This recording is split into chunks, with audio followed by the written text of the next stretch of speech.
ఓం శాంతి. నేను ఆత్మను. నిరాకార జ్యోతిర్బిందు స్వరూపాన్ని శివ్ పరమాత్మ నా తండ్రి.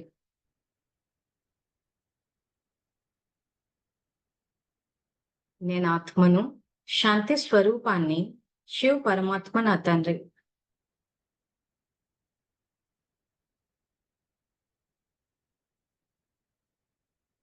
నేను ఆత్మను. శాంతి స్వరూపాన్ని శివ్ పరమాత్మ నా తండ్రి. నేను ఈశ్వరీయ విద్యార్థిని. బాబా నాకు టీచర్.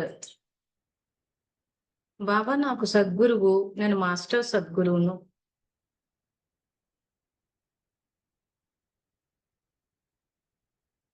శివ పరమాత్మ నాకు జీవిత భాగస్వామి. నేను శివ పరమాత్మకు జీవిత భాగస్వామిని. శివ పరమాత్మ నుండి బేహద్ పుత్రవాన్ భవ అనే వరదానాన్ని స్వీకరించి నేను జగన్మాతను అయ్యాను. జగన్మాత స్వరూపంలో పిల్లలందరి పాలన చేయటం నా కర్తవ్యం. జగన్మాత స్వరూపంలో పిల్లలందరికీ తండ్రి పరిచయాన్నిచ్చి తండ్రి సమానంగా చేయటం నా కర్తవ్యం. సో ఇదే స్థితిలో అందరూ పేజ్ నెంబర్ 305 ఏదైతే మనం నిన్న చదువుతున్నామో ఆ మురళి కంటిన్యూ చేద్దాము. సో ఇక్కడ నిన్న ప్రశ్న అడిగింది ఏంటంటే, బాబా అంటే పాపం పోయినట్లే కదా. సో ఈ చర్చ అంతా ఎందుకు పెట్టామంటే, వాళ్ళ గురించి వీళ్ళ గురించి తెలుసుకోవడం కాదు, ముఖ్యంగా శివబాబా గురించి తెలుసుకోవాలి. ఎందుకంటే చాలా మటుకు ఆయన అర్థం చేసుకోలేదు. అర్థం చేసుకున్నాము అని అనుకున్నారు చాలా మంది, కానీ యాక్చువల్గా చేసుకోలేదు. చేసుకుంటే చాలా మటుకు అసలు పూర్తి సంపూర్ణ జ్ఞానం అర్థమవుతుంది. సో బాబా ఏం చేస్తారు, ఎలా ప్రతి విషయాన్ని ఎలా ట్రీట్ చేస్తారు అన్న విషయం చాలా మందికి తెలియదు.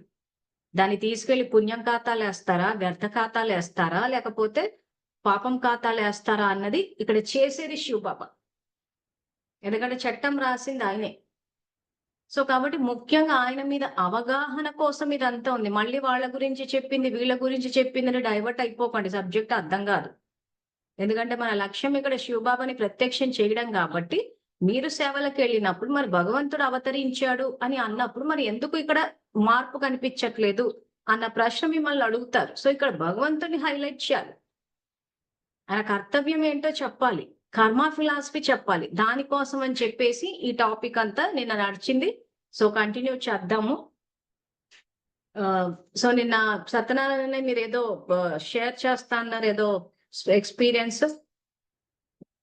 ఒకసారి చెప్పండి. నిన్న 9:30 అయిందని ఆపాను. సో రోజు ఎవరైనా ఇంకా మాట్లాడాలని, ఒకవేళ 9:30 ఆపి నెక్స్ట్ డే కంటిన్యూ చేద్దాం. చెప్పండి అని. ఓం శాంతి. నిన్న మా రిలేటివ్ అబ్బాయిని, ఒక అబ్బాయిని రగడ తీసుకెళ్ళినక్కయ్య. బాగా డ్రింక్ అలవాటు పడి ఇంట్లో బాగా అల్లరి చేస్తుండే, భార్య పిల్లల్ని కొడుతుంటే వాళ్ళ అమ్మ వచ్చి బాగా ఇట్లా ఉన్నారా అని పరిస్థితి ఉన్నదని చెప్పి సరే అక్కని తీసుకురమ్మని చెప్పి రగడ తీసుకెళ్ళి, అంతకుముందు ఒకసారి ట్రీట్మెంట్ ఇప్పించినా అది అయిపోయింది. మళ్ళీ ఒక 1 year బాగానే ఉన్నాడు, మళ్ళీ స్టార్ట్ చేసిన తర్వాత ఏమైందంటే, వెళ్ళిన తర్వాత ఏమైందంటే వాళ్ళు బుక్ మరిచి వచ్చిండ్రు. అంటే ఇంతకుముందు పాత చిప్పీలు అవన్నీ మరిచేస్తే అక్కడ సెక్యూరిటీ నడితే ఆయన ఏమన్నాడంటే, మీరు మళ్ళీ మొదటి నుంచి చూయించుకోవాలంటే కష్టం అయితే మీరు ఏం చేయాలంటే, మీరు ఇంతకుముందు చూయించుకోలేదని చెప్పి మళ్ళీ కొత్తగా మీరు మళ్ళీ రిజిస్ట్రేషన్ చేసుకొని మళ్ళీ కొత్తగా చూపెట్టుకోవాలని చెప్పిండు. ఎప్పుడుతోనే అక్కడ నాకు ఒక పాయింట్ గుర్తుకొచ్చింది. అరే అంటే నేను ఇక్కడ అబద్ధం ఆడాలి అంటే, ఎంతమంది చూయించుకున్నా కూడా చూయించుకోలేదని నేను చెప్పాల్సిన పరిస్థితి అక్కడ ఏర్పడ్డది. నాకు అప్పుడే బాబా జ్ఞానం గుర్తుకొచ్చారే, నేను మళ్ళీ అబద్ధం ఆడి మళ్ళీ దీనికి నేను పునాదేసినవని అయితే అని చెప్పి నాకు మళ్ళీ ఎందుకంటే చిన్నదే కావచ్చు, కాకపోతే ఏంటంటే ఇప్పుడు మన దృష్టికోణాన్ని మార్చుకోవాలి కదా. ఎందుకంటే ఇప్పుడు జ్ఞానంలో ఉన్నప్పుడు ఒక అది వేరు, జ్ఞానం లేకముందుకు వేరు.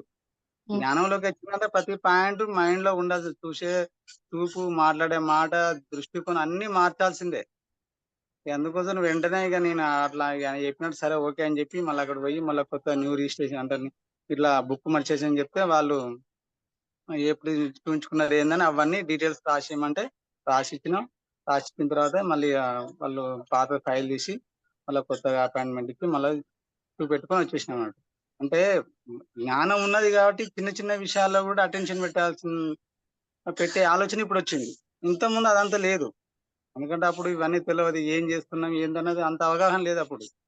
చిన్నదే కదా ఏమైతదిలే, చిన్న అబద్ధం ఆడితే తొందర పని అయిపోద్ది కదా అనుకున్నాం గానీ, అట్లా కాదు కదా ఇప్పుడు. ఎందుకంటే ఆ చిన్నయే మనం ఆ వ్యర్థం అంతా బయటికెళ్ళిపోతది కాబట్టి ఇంక దాన్ని అప్పటికే సమాప్తి పెట్టి అప్పుడు అది చిన్న స్ట్రైక్ అయింది. విషయం ఏం కాదు, అది పెద్ద విషయమే. అబద్ధాలు చెప్పడం అన్నది అధర్మం అది. హ్మ్. మన సోమరితనము, మన భయం, ఇప్పుడు చాలా మటుకు అబద్ధాలు కారణం అక్కడ సోమరితనమే. ఇప్పుడు అతను తీసుకెళ్లాల్సిన కాగితాలు, వెళ్తుంది డాక్టర్ దగ్గరికి అయినప్పుడు తీసుకెళ్లే కాగితాలు మర్చిపోయాడంటే సోమరితనమే కదా. అవునక్క. అవునవును. ఎక్కువ మటుగా సోమరితనం ఉన్న చోటే అబద్ధాలు ఎక్కువ చెప్తారు. ఆ అవునవును. తర్వాత నిజాయితీ లేకపోవడం. అవునక్క. అవును. హ్మ్. ఏమైతదిలే అనుకుంటారు. ఏమైతది? శక్తి తగ్గిపోతది. తప్పుడు కార్యాలు చేస్తుంటాం. ఇంక అలా చక్రవ్యూహంలోకి వచ్చేస్తాం. కానీలే, అవునవును. మీరు అంత చిన్న విషయాల మీద కూడా ధ్యాస పెట్టి స్వాని పరిశీలన చేసుకొని ముందుకెళ్లారంటే మంచి విషయం. ప్లస్ ఇంకోటేంటంటే అబద్ధాలు చెప్తే పనవుతది. సో, అవును. అబద్ధాలు అవును. చెప్పడం అన్నది కర్మ. అవును. పనవుతది అన్న పర్యవసానాన్ని మనమే నిర్ణయించాం. అంతే. సో, కాబట్టి అబద్ధం చెప్తే పనవుతది. మనకేమనిపిస్తది, అదేంటి ఈ రోజుల్లో అబద్ధాలు చెప్తే పనులయిపోతున్నాయి అని. ఎందుకంటే కర్మని, పర్యవసానాన్ని 2 మనమే నిర్ణయించాం కాబట్టి జరుగుతది.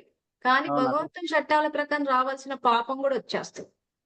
కానీ చాలా మంది ఏమనుకుంటారంటే, అబ్బా! మేము అబద్ధం చెప్పినా పని జరిగింది అనంటే మేము చేసింది కరెక్టే గదా అన్నట్టు అనుకుంటారు. కానీ పని అవునవునక్క. జరుగుతది. ఎందుకంటే 2 మీరే నిర్ణయించారు గాబట్టి. కానీ అవునవును. చట్టం తన పని తను చేసుకుపోతదన్నట్టు ఆత్మశక్తి తగ్గిపోతది. పాపం అవును. జమైపోతది. సో, రేపటి రోజున ఆ శక్తి తగ్గినప్పుడు శ్రేష్ఠ కర్మలు చేయలేకపోతాము. మన చుట్టూ ఉండేవాళ్ళు గూడా ఆ రకంగా అబద్ధాలు చెప్పేవాళ్ళొస్తారు. సో, ఎక్కడో చోట గుంటలో పడ్డట్టే. ఆ అవునవునక్క. క్షణానికి క్షణికంగా పనైనా కానీ, లాంగ్ అవును. టర్మ్‌లో దెబ్బ తినేస్తాం బాగా. అవునవునక్క. అవును. హ్మ్. ఇంకోటేంటంటే ఇప్పుడు మళ్ళీ సేవల విషయంలో గూడా ఏందంటే, ఇప్పుడు బయటికి అంటే ఇప్పుడు మీతోనొచ్చినప్పుడు గాని, ఇంకేదన్నా క్షేత్రాలకెళ్ళినప్పుడు, గుళ్ళోకెళ్ళినప్పుడు అక్కడ బానే చేస్తాం సేవలు. కానీ హ్మ్. మన ఇంట్లల్లో జరిగే వాటి మీద గూడా మనం అటెన్షన్ పెట్టాలి. మెయిన్‌గా ఇంపార్టెంట్ ఏందంటే, మన ఇంట్లో దేని సేవ మీద? మన ఎక్కడ? ఇంట్లో జరిగే మన ఇంట్లో ఆ! జరిగే కార్యక్రమం డైలీ అక్కడేందంటే, హ్మ్. ఇప్పుడు ఇంటికాడికొచ్చేటప్పుడు మీరు చెప్పినట్టు అక్కడ ఏందంటే మనం అంటే ఇప్పుడు మన ఒక బాబా చెప్పాడు కాబట్టి మనం వెళ్లి అక్కడ సేవ చేస్తే మనం ఒక పద్ధతిగున్నాం, ఒక పుణ్యవసనం ఒక దాని మీద ఉంటాం ఆలోచన. హ్మ్. అప్పుడు రైట్ గానే ఉంటది. కానీ మన ఇంట్లో జరిగే చిన్న చిన్న ఫంక్షన్‌లు గాని, ఇంట్లో మన కుటుంబ సభ్యులతోని చేసే కార్యక్రమాలలో వాటిలలో గూడా మనం చాలా అటెన్షన్‌గా ఉండాల్సింది ఇప్పుడు గూడా. ఎందుకంటే అది గూడా సేవ కిందకే మనం లౌకికాన్ని అలౌకికంగా మార్చేసుకొని సేవ చేస్తేనే నిరంతర సేవ అయిపోతదది. అంతే గదా హ్మ్. అక్కయ్య! అంతే. అంతే. కరెక్టే. అదే. అదే. ఎందుకంటే ఇప్పుడు ఎప్పుడో అందుకే ఇల్లే సేవాస్థానం అని చెప్పేసి చెప్పడానికి కారణం అదే. సంఘము హ్మ్. యుగి మర్యాదల్లో మొదటి మర్యాద అదే కదా! అవునవును. అదే. హ్మ్. ఎందుకంటే బయట జరిగే వాటికి ఎంతో వెళ్తాం గానీ ఇంట్లో వాటి మీద అంత అటెన్షన్ పెట్టం. ఎందుకంటే వాళ్ళు కొన్ని ఇప్పుడు బయట వాతావరణం ఇప్పుడు మీరెళ్ళే కాడ వాతావరణం వేరుంటది. మన కుటుంబ సభ్యుల వాతావరణం వేరే ఉంటది. హ్మ్.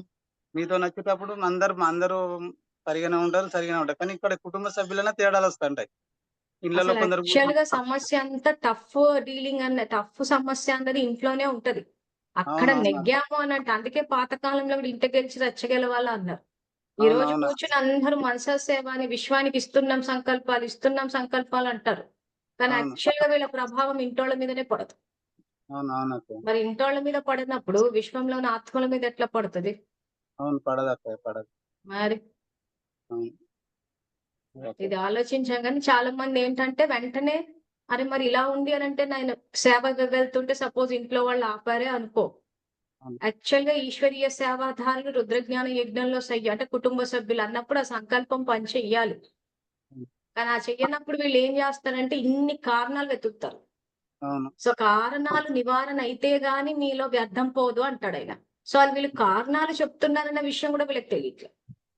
అందుకే కారణాలు, సాకులు, ఫిర్యాదులు ఇవి తీసేయాలంటారు. ప్లస్ సేవ ఉన్నప్పుడు గూడా రారు. ఏదో కారణం చెప్తారు. అవునక్క. ఆ పరిస్థితి రావద్దంటాడాయన. సేవ ఉంది అంటే ఇంక అంతే. అంతే అవునక్క. ఆ డిఫికల్ట్ సిట్యుయేషన్స్ ఎన్నో వస్తాయి. అవి దాటిన రోజునే అవును. మనం ఒక అడుగు ధైర్యంగా ముందుకేసినట్టు. లేకపోతే కారణాలు చెప్పారంటే మనం లాస్ట్ మూలీ చెప్పుకున్నట్టు అది సాధారణ పురుష. కారణాలు ఎవరైనా చెప్తారు. లౌకికం వాళ్ళు కూడా అంటున్నారు. అవును. అవునక్క. కారణాలు ఉన్న అడుగు ముందుకేస్తే అప్పుడు అవును. స్ట్రాంగ్‌గా రికార్డింగ్ జరిగి ఏదైనా మారుతుంది. అంతేగాని అనుకూలంగా ఉంటే వస్తాను లేకపోతే లేదు. అసలు సేవలు అంటే అక్కడ ఏమవుతోంది మనం యాక్చువల్‌గా సంఘటనలో ఉండడానికి ఇష్టపడటం లేదని అర్థం. ఓకే. అవును. ఎందుకంటే ఆయన ప్రాప్తుల్లో శ్రేష్ఠ సంబంధాలని చెప్పిస్తున్నాడు. శ్రేష్ఠ సంబంధాలు, సత్యమైన స్నేహము, సంపర్కం. సో సేవలకు అవును. రావట్లేదంటే వద్దనుకోవడమే కదా! అంతే అంతే అక్క. అవును. సో కాబట్టి ఇంక వద్దనుకుని అలా ఉండిపోయి ఏ కారణాలైతే వెతుక్కుంటామో, ఆ కారణాల యొక్క చక్రవ్యూహంలో ఉండిపోతాం. అవును అక్క. అవును. అది. ఇప్పుడు చిన్న చిన్న విషయాలు ఇప్పుడు పెద్ద పెద్ద విషయాలు ఏందంటే కొన్ని కొన్ని సంఘటనలు ఎట్లుంటాయంటే ఇప్పుడు మనం ఏదైనా ల్యాండ్ రిజిస్ట్రేషన్‌ల కాడ అక్కడ ఇక్కడ ఏమైతది ఏదైనా హాస్పిటల్ పోయినా కొన్ని కొన్ని దగ్గర లంచాలు అడుగుతారు. అంటే మీకు హ్మ్. డబ్బు ఇస్తేనే మేము మా ఫైళ్ళ మీద సంతకాలు చేపెడతాం. హ్మ్. లేకపోతే కాదు. అంటే అక్కడ వర్క్ కంపల్సరీ అవసరం. కాకపోతే ఏందంటే ఇటువంటి కాడ ఇప్పుడు చిన్న విషయం కాడ నేను ఓకే అయిపోయినా. కానీ అటువంటి పరీక్షలు లేకపోతే ఇంక అప్పుడు ఇంకా పైకొచ్చినట్టు ఇంకా నేను. మీరు క్లాసెస్ ఎప్పటినుంచి అటెండ్ అవుతున్నారు ఈ జూమ్‌వి? మినిమమ్ జస్ట్ నేను ఒక 1 మంత్ అయితుందక్క అంతే. అచ్చా! సో, యాక్చువల్‌గా ఇవి 1 ఇయర్ బ్యాకే స్టార్ట్ అయినాయి కాబట్టి అప్పుడే ఎగ్జాంపుల్ ఇచ్చాను. గవర్నమెంట్ ఆ! ఆఫీస్‌లోకెళ్ళినప్పుడు గవర్నమెంట్ ఉద్యోగులు నిజాయితీ పరులు అన్న అవును. సంకల్పం చేస్తే, ఆ సంకల్పం తోటి వాళ్ళ యొక్క శక్తి ఇన్వోక్ హ్మ్. అయినప్పుడు నిజాయితీగా వ్యవహరిస్తారు. అందుకే గవర్నమెంట్ అఫీషియల్స్ గురించి కూడా గ్రూప్‌లో వేస్తుంటాం. సరే అవునవునక్క. మీరొచ్చి నెలయింది అంటున్నారు కాబట్టి దీని గురించి నేను మళ్ళీ విస్తారంగా చెప్తాను. సరే ఓకే. ఇంక ఓకే. ఇప్పుడు నెక్స్ట్ సుమన్ అన్నయ్య మీరేదన్నా చెప్పేదుందా? నిన్న కూడా మిమ్మల్ని కూడా సగంలో ఆపాను. ఇంకా మీది అయిపోయింది కదండయ్య! సత్యనారాయణ అన్నయ్య? అయిపోయింది. అయిపోయిందక్క. ఓకే. థాంక్ యూ అక్క. ఆ! అవును. ఓకే. సుమన్ అన్నయ్య మీరేమన్నా చెప్తారా? మీ మైక్ అన్‌మ్యూట్ చేయాలి. ఆ! ఇప్పుడు వినపడుతుందాక్క? వినిపిస్తోంది. చెప్పండి. నిన్న కూడా ఓకే. ఏదో ఆపాను మిమ్మల్ని మధ్యలో. సో, మీరు నిన్న అన్నారు ఇంతకు ఆరోగ్యంగా ఎవరున్నారు అని చెప్పేసి. మరేమైనా ఆలోచించారా ఎవరెవరు ఆరోగ్యంగా ఉన్నారని? ఎవరు కనపడలేదక్క. అంతా ఏదో ప్రాబ్లమ్‌తో శరీరాన్ని వదిలేసినట్టుగానే హిస్టరీలో మనకు అంటే మీరు ఆహ్, మాట్లాడుతుంది రిక్ బ్రహ్మకుమారుల గురించా? మొత్తము మన కాంటాక్ట్స్ అందరిని కలిపా? బ్రహ్మకుమారిస్ అందరిని కలిపి. మీకు బ్రహ్మకుమారిస్‌లో రోగాలుంటాయన్నయ్య. మనం అదే చెప్పుకుంటున్నాం గదా! బాబా శ్రీమతాన్ని ఉల్లంఘించినప్పుడు పాపం జమైపోతదిగా. మరి పాపానికి ప్రతిఫలంగా మీకు వాళ్ళకి శారీరక రోగాలే కనిపిస్తున్నాయి. ఇంకా చాలుంటాయి. మానసికంగా, శారీరకంగా, సంబంధాల పరంగా, ప్రకృతి పరంగా. సో, మనం చూసేటప్పుడు ఓకే. ఏంటంటే బేహద్దులో చూడాలి అందరిని. ఓకే. మన సబ్జెక్టే అది గదా! ఇక్కడ బాబా శ్రీమతాన్ని ఉల్లంఘించినప్పుడు ఆయన పాపం వేయకుండా ఎట్లా ఉంటాడు? నేను అందుకే అదే ప్రశ్న అడుగుతున్నాను. ఇక్కడ ఏమని బాబా అన్నారంటే పాపం పోయినట్లే గదా! మరెక్కడ పోయింది? అందరూ దుఃఖాన్ని అనుభవిస్తున్నారు గదా! ఇప్పుడు సో, బ్రహ్మకుమారి సిస్టర్స్, దాదీలు వీళ్ళకు ప్రాబ్లమ్స్ ఉన్నాయనేది అర్థమైంది మనకది. హ్మ్. నిన్ననే మాట్లాడినాం దాని గురించి. హ్మ్. అయితే బ్రహ్మ బాబాని తీసుకుంటే, బ్రహ్మ బాబా అనేది ఆయన సంపూర్ణ పురుషార్థం చేసినాడు గదా! హ్మ్. మరి ఆయనకి ఏ ప్రాబ్లమ్ రాకుండా ఆయన దేహాన్ని వదిలేసినాడా? ఎట్లా జరిగిందని నాకు డౌటొచ్చింది. నార్మల్ డెత్తేగా. అది నార్మల్ డెత్తే గదా! ఓకే. అంటే ఏ శరీర సమస్య రాకుండా దేహాన్ని వదిలేసినాడా? ఆయన ఆ ఫరిస్త ఏజయితే అసలు ఏ స్టేజ్‌కి సమస్యలు లేవు మరి. ఎందుకంటే శివబాబా ఎక్కడ చెప్పలేదు గూడా. Revised course okay. మూలీలన్నీ చదివి చూసాం. ఎక్కడ గూడా శివబాబా, బ్రహ్మబాబాకి సమస్యలున్నట్టు చెప్పలేదు. ఆయన ఓకే. యాక్చువల్‌గా జ్ఞానంలోకి రావడమే ఆయన బలహీనతలన్నీ యజ్ఞంలో సమర్పణ చేసినట్టు చెప్పాడు మరి శివబాబా. ఒకసారి బలహీనతలు సమర్పణ చేశాము అనంటే వ్యర్థం చేసే అవకాశం లేదు కాబట్టి రోగాలొచ్చే అవకాశం గూడా లేదు. ఓకే. సమస్య అంతా మన రోగాలకు కారణం బలహీనతల్లోనే ఉంది గదా! అవును. సో, ఇప్పుడు నేను ఈ ప్రశ్నలు ఎందుకు అడుగుతున్నానంటే దాదీలకెందుకు రోగాలొచ్చినాయని కాదు. శివబాబా పాత్ర హ్మ్. ఏంటి ఇక్కడ మెయిన్ అది తెలుసుకోవాలి. ఎందుకంటే చాలా ఓకే. మందికి శివబాబా పాత్ర మీద అవగాహనే లేదన్నట్టు. అందుకే ఎందుకు, ఓకే. ఎందుకు అన్న హ్మ్. ప్రశ్న ఎక్కువొస్తోంది. ఇప్పుడు ఈరోజు సృష్టిని చూస్తుంటే అందరికీ శివబాబా మీదనే డౌట్‌లెక్కువొస్తున్నాయి. ఎందుకంటే ఈ రోజు ఆ! ఎవరు అడగట్లేదు గానీ, ఒకప్పుడు మేము క్లాసులు జేయడానికెళ్ళినప్పుడు మరి ఇంతమందికి ఇన్ని సమస్యలు, రోగాలొస్తున్నాయంటే శివబాబా ఏం జేస్తున్నారనే ప్రశ్నించారు. కానీ యాక్చువల్‌గా ఆయన హ్మ్. గాదు. మనం జేస్తున్నాం వ్యర్థం. హ్మ్. ఓకే. సరే ఇంకా మనది ఓకే. డిస్కషన్ నడుస్తది కాబట్టి మీకింకా చాలా క్లారిటీ వస్తది. ఇంకా మనం ఓకే. మాట్లాడుతుంటే. వెంకటరెడ్డి ఓకే. అన్నయ్య నిన్న మీరు మాట్లాడతా అన్నారు మాట్లాడండి. ఓం శాంతి అక్కయ్య. ఔషధం. గుల్జార్ దాది శరీరంలో 1969 నుంచి 2015 వరకు రివైజ్ కోర్సు నడిచింది కదా అక్కయ్య.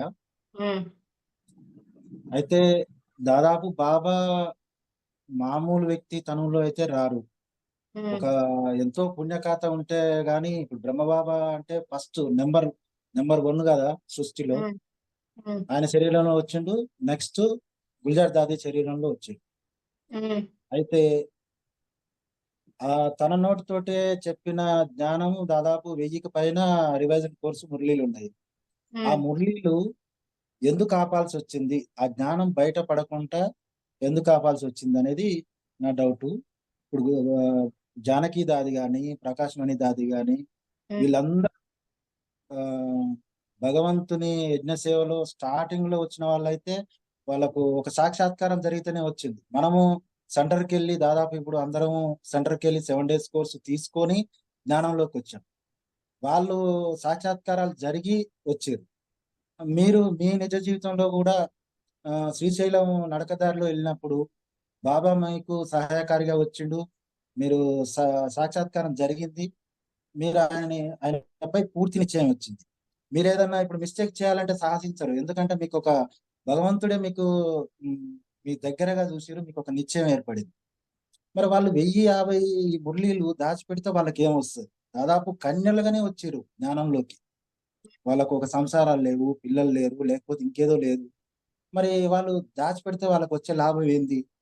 అలా అంత అంత ఇప్పుడు భగవంతుడు వచ్చిన మౌంట్ ఆబు అంటే పవిత్ర భూమే కదా. ఒక శరీరం కూడా దాన్ని డిస్కస్ కూడా ఏం చేస్తున్నారు, గుల్జార్ దాదికి క్యాన్సర్ వచ్చి శరీరం వదిలేసిందని అంటున్నారు.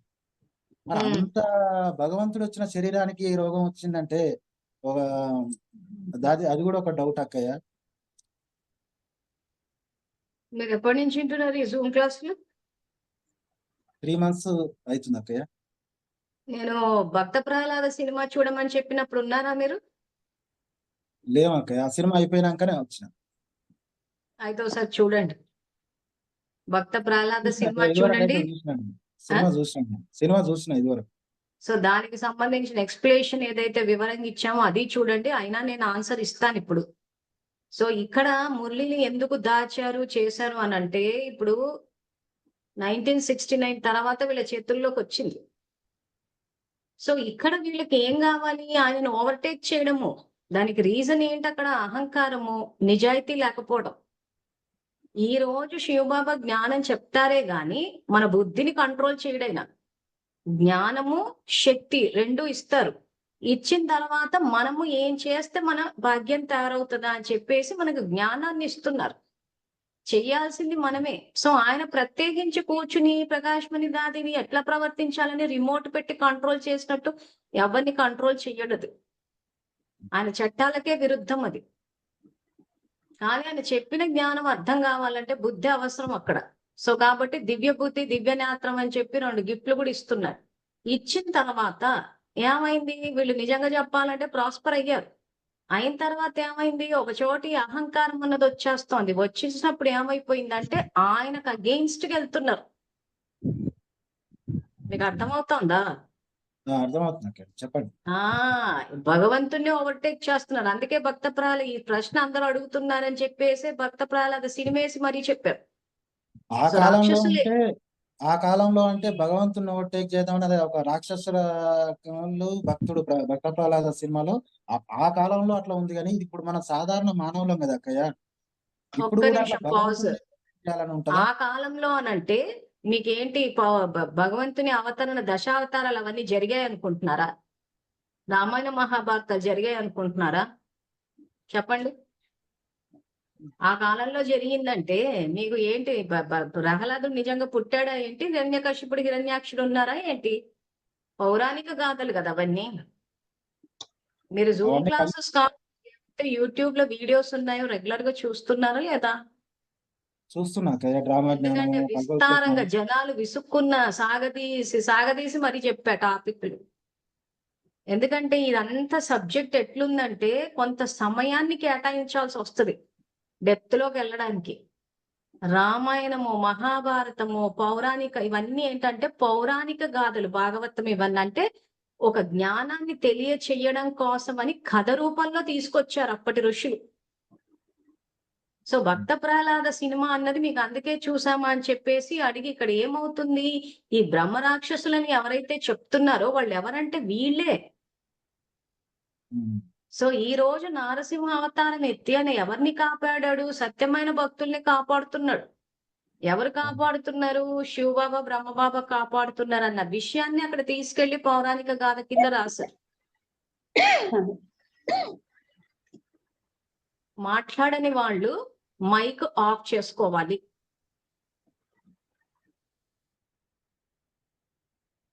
సో అలాంటప్పుడు ఈ రోజు శివబాబా అవతరించి జ్ఞానాన్ని ఇచ్చారు. ఆ, ఇచ్చినప్పుడు వీళ్ళు దాన్ని ఏం చేశారు? మిస్యూజ్. ఎందుకు? ఆయనను ఓవర్టేక్ చేయడానికి. అసలు భగవంతునికి మనకు అసలు ఏ డిఫరెన్స్ లేదు, శక్తిలో గాని దేంట్లో గాని. ఒక్కటి ఏమంటే జన్మ తీసుకోరు, మనం తీసుకుంటాం, అంతే తేడా ఉంది. అందుకే మీకు పౌరాణిక గాథల్లో మీరు ఎప్పుడైనా చూడండి, ప్రతి రాక్షసుడు మృత్యుని జయించాలనే కోరుతారని. సినిమాలు అవును చూడండి ఒకసారి అన్ని. అవునవును ఓకే. ఎందుకు? ఆ మృత్యువే గనక తీసేస్తే ఇంకా పూర్తిగా ఓవర్టేక్ చేసేసి సృష్టి మీద రాజ్యం సాధించి సత్యమైన భక్తులు, నిజాయితీ పరులు ఎవరైతే ఉంటారో వాళ్ళందరినీ పీక్కు తిందామని. ఇదంతా అవును ఏంటంటే రాక్షస స్వభావం. ఆయన అక్కడ బుద్ధిని కంట్రోల్ చెయ్యట్లేదు కాబట్టి ఎవరికి వాళ్ళు దాని ఇష్టం వచ్చినట్టు వాడొచ్చు. ఉమ్. ఆ వాడే అవకాశం ఉంది, కానీ ఆ వాడేటప్పుడే దాన్ని కరెక్ట్ గా వాడండి అని చెప్పి ఇంత జ్ఞానం చెప్తున్నాడు. సో ఇంత జ్ఞానం చెప్తుంటే ఎవరు నేను వినని అంటున్నారు. సో అందుకే మహాభారతం రాసేటప్పుడు 100 మంది కౌరవులు 5గురు పాండవుల కింద చూపించారు. ఆ, ఓకే అంటే అక్క. ఇంచుమించు సృష్టి అంతా ఆయనకు వ్యతిరేకం, అంటే ఆయన చెప్పింది మేము వినమంటున్నారు. ఉమ్. సో ఇది ఊరికే ఒక భ్రమ. ఈ రోజు సృష్టి తమ్ము అయిందంటే ఒక్క బ్రహ్మకుమారిని తప్పు పట్టడానికి లేదు. ఎంతో మంది వాళ్ళు ఫాలోవర్స్ ఈ ఉమ్. రోజు అంటున్నారు అందరూ, వాళ్ళు చెప్పట్లేదు కాబట్టి మేము చేయలేదు, చెప్పేసింటి ఈ పాటికి సత్యుగం తెచ్చేసి ఉండేవాళ్ళు అంటాం. కానీ యాక్చువల్గా ఇప్పుడు నేను 11 ఏళ్ల నుంచి చెప్తున్నాను జ్ఞానం. నా అవును 11 ఏళ్ల అనుభవంలో ఎంతమందిని చూసి ఉండొచ్చు అంటాను. చాలా ఇప్పుడు ఈ మందిని చూసుంటాం. మరి ఎక్కడ వింటున్నారు? ఇప్పుడు వాళ్ళు చెప్పలేదు, సరే ఒప్పుకున్నాను, నేను చెప్పాను కదా. అవునక్క. ఇదే బుక్ లో పేజ్ నంబర్ 320లో నిజాయితీ గురించో 3 పేజీల మురళి చెప్పాడు ఆయన. ఆ ఆ, మురళి వేసుకొని చూడండి, మెజారిటీ ఆయన చెప్పే స్టాండర్డ్స్ రీచ్ అయ్యి ఉండరు. ఒకసారి అందరూ ఓపెన్ చేయండి పేజ్ నంబర్. ఇప్పుడు మీరు ఏ పుస్తకం అయితే 305 పేజ్ పెట్టుకున్నారో అదే పుస్తకం తిప్పి 321లోకి రండి.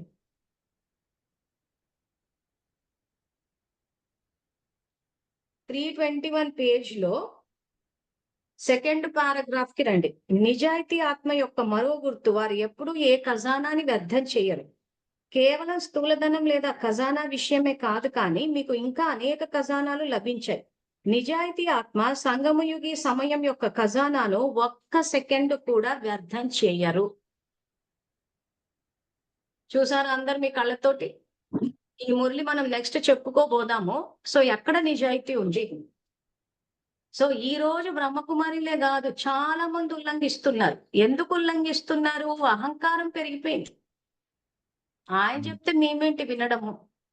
మరి బాబా బాబా అంటే పాప ఇది పోతది అని అంటే, ఇక్కడ ఆయన ఏమంటున్నాడంటే ఇప్పుడు పేజ్ నంబర్ 305కి రండి అందరు. ఇది దాదీలు దీదీలు తెల్ల చీర కట్టిన బ్రహ్మకుమారిలే కాదు, అందరూ చెక్ చేసుకోవాల్సిన పాయింట్ ఇది. ఎందుకు ఆయన చెప్పి తెలిసి కూడా ఎందుకు పాపాలు చేస్తున్నారు? వెంకటరెడ్డి అన్న పుస్తకం ఉందా? పుస్తకము పుస్తకం ఎదురుగా ఈరోజు పెట్టుకున్నారా? Page number 305. ఇల్లు చదివేరు. మన క్లాస్కి వస్తున్నామంటే ముందే తీసి పెట్టుకోవాలి కదా, లేకపోతే మంజులకి సొంత జ్ఞానం చెప్పినట్టు అయిపోతుంది. అందుకే ముందే వేస్తున్నాం, పుస్తకాలు తీసి ఎదురుగా పెట్టండి అంటున్నాము. ఈ పుస్తకం తీసి ఎదురుగా పెట్టుకుంటే ఇది శివబాబా జ్ఞానము, శివబాబా మురళి అవుతుంది. లేకపోతే మంజులక్కయ్య మురళి అని చెప్పి ఇంకింత జమేసుకుంటున్నారు. బాబాని పక్కన జరిపినట్టే కదా. ఆ బాబాని పక్కన జరిపినప్పుడే ఏమైపోతుందంటే వ్యక్తులు వస్తారు. ఆ వ్యక్తులు వచ్చినప్పుడే డైవర్ట్ అయిపోతారు. మీరు అక్కడే పాపం వస్తుంది, నిర్ణయ శక్తి దెబ్బతింటారు. మీకు ప్రాక్టికల్ ఎగ్జాంపుల్స్ ఇస్తే ఎట్లా నిర్ణయ శక్తి దెబ్బతిని ఎట్లా పాపాలు జమేస్తారా అని చెప్పి. సర్లేండి అన్నయ్య, ఇంకా వదిలేసేయండి, కూర్చోండి. ఇప్పటి నుంచి ఏం చేస్తారంటే రోజు క్లాస్ ఉంటుందన్న విషయం తెలుసు కాబట్టి సమయానికన్నా ముందు రెడీ అవ్వండి. ఓకే అక్క. సమయానికన్నా ముందే పుస్తకాలు చూసేసుకోండి ఉన్నాయా లేదా అని చెప్పి. సో ఏ ఓకే. మురళి నడుస్తుందా అని చెప్పి మీకు వాట్సాప్ లో వేస్తారు, కాస్త వెనక వరకు వెళ్ళి చూడండి. ఒకవేళ అది కనిపించకపోతే మీకు లిస్ట్ పెట్టాం సహయోగులదని. ఏ సహయోగి కన్నా ఫోన్ చేసి కనుక్కొని సమయానికన్నా ముందు రెడీ అయ్యి రండి.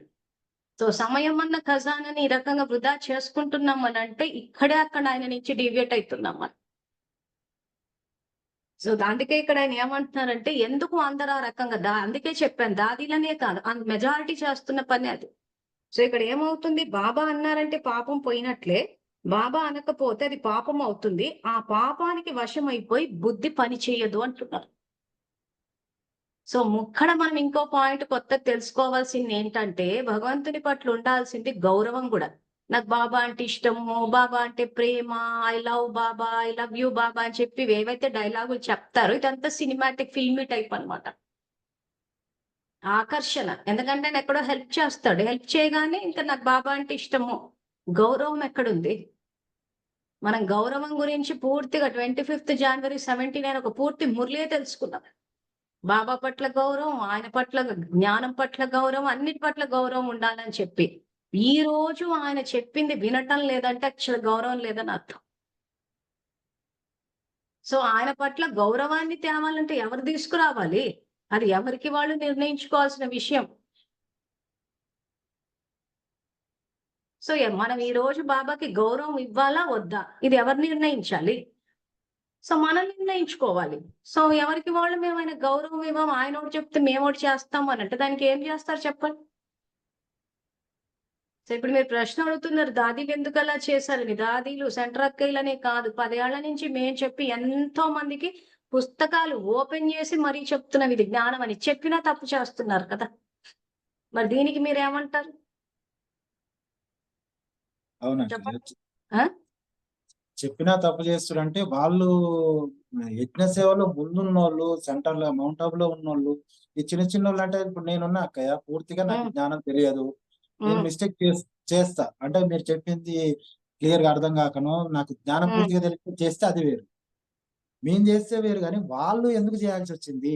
అంత భగవంతునికి దగ్గరగా చూసిన వాళ్ళు అంత పెద్ద తప్పు చేయాల్సి వచ్చింది, అది నా డౌట్. సరే, ఓకే.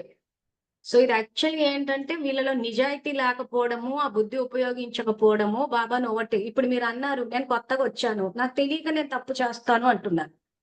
తెలిసి కూడా ఎలా తప్పు చేస్తారో చెప్తాను. నేను ఉదాహరణ వేసి మరీ చెప్తాను. ఇప్పుడు మేము ఏం చేసామంటే ఫ్యూ ఇయర్స్ బ్యాక్ మౌంట్ ఆబుకి వెళ్ళాం పుస్తకాలు పంచడానికి. 19 మంది నాతో కలిపి 19 మంది సేవాదారులు వచ్చారు. సో ప్రోగ్రామ్ ఒరిజినల్ గా ఏంటంటే ఆ మౌంట్ ఆబు చుట్టుపక్కల ఒక మురళీలు ఉందన్నమాట. చుట్టుపక్కల ప్రాంతాల్లో కూడా సందేశం వెళ్ళలేదంటే ఇంకా ఆ మురళిని పట్టుకుని ప్రోగ్రామ్ మొత్తం అంతా అరేంజ్ చేసి నేను వెళ్ళి ఆ చుట్టుపక్కల ఊర్లన్నీ పనిచేసిన తర్వాత మనసా సేవ చేద్దాం. ఎందుకంటే బీజాలు నాటాం అక్కడ మనం. బీజాలు నాటిన తర్వాత మళ్ళీ యోగమన్న నీరు పోయాలి, తర్వాత బాబా సత్యమైన జ్ఞానం బయటికి రావాలని చెప్పి మేము యాక్చువల్ గా బయట రూమ్స్ తీసుకొని ఉన్నాం.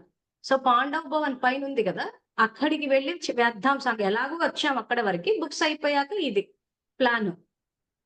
సో ఇక్కడ బాబా ఏమంటారంటే పిల్లలు ఎక్కడెక్కడి నుంచో కష్టపడి వచ్చారు కాబట్టి మౌంట్ ఆబుకి వచ్చి గనక సంకల్పాలు వేస్తే ఇంక ఎక్స్ట్రా శక్తి వస్తుందని ఒక వరదానం ఇచ్చింది ఒక బుక్ లో. సో ఈ విషయం సేవాదారులకు చెప్పారు. సో ఇప్పుడు మీరు అన్నారు కదా నేను తెలియక తప్పు చేయొచ్చు, తెలిస్తే ఎందుకు చేస్తారు అని. సో ఇప్పుడు ఈ ఎగ్జాంపుల్ విని మీరు చెప్పాలి. సో అప్పుడు ఏం చేస్తారు, ఫ్యూ ఇయర్స్ బ్యాక్ ఇంకా అప్పుడు ఇంత జ్ఞానం రావడం, ఈ సంకల్పాలు ఇవన్నీ అంత ప్రోగ్రెస్ అయ్యి లేరు కాబట్టి అక్కడ పుస్తకాలు పంచడం అయిపోయాక సేవాదారులందరినీ కూర్చోబెట్టి ఇలా పాండవ భవన్కి వెళ్ళి సంకల్పాలు వేద్దాము చేద్దామని అభిప్రాయం కనుక్కున్నాను నేను.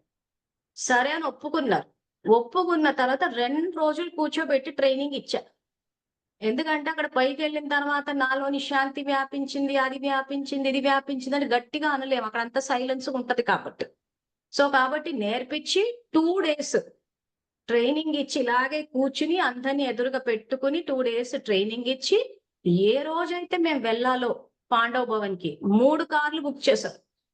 తీరా టైంకి ఒక సేవాధారి ఏం చేసిందంటే ఎందుకు మనం ఇంతకన్నా ముందు కూడా వచ్చాం కదా, ఎందుకు వెళ్ళి చూడాలి, మనం ఇక్కడే ఉండిపోతాము అని కొంతమందిని లాగేసింది. దీనికి ఏం సమాధానం ఇస్తారు మీరు? నిర్లక్ష్యం.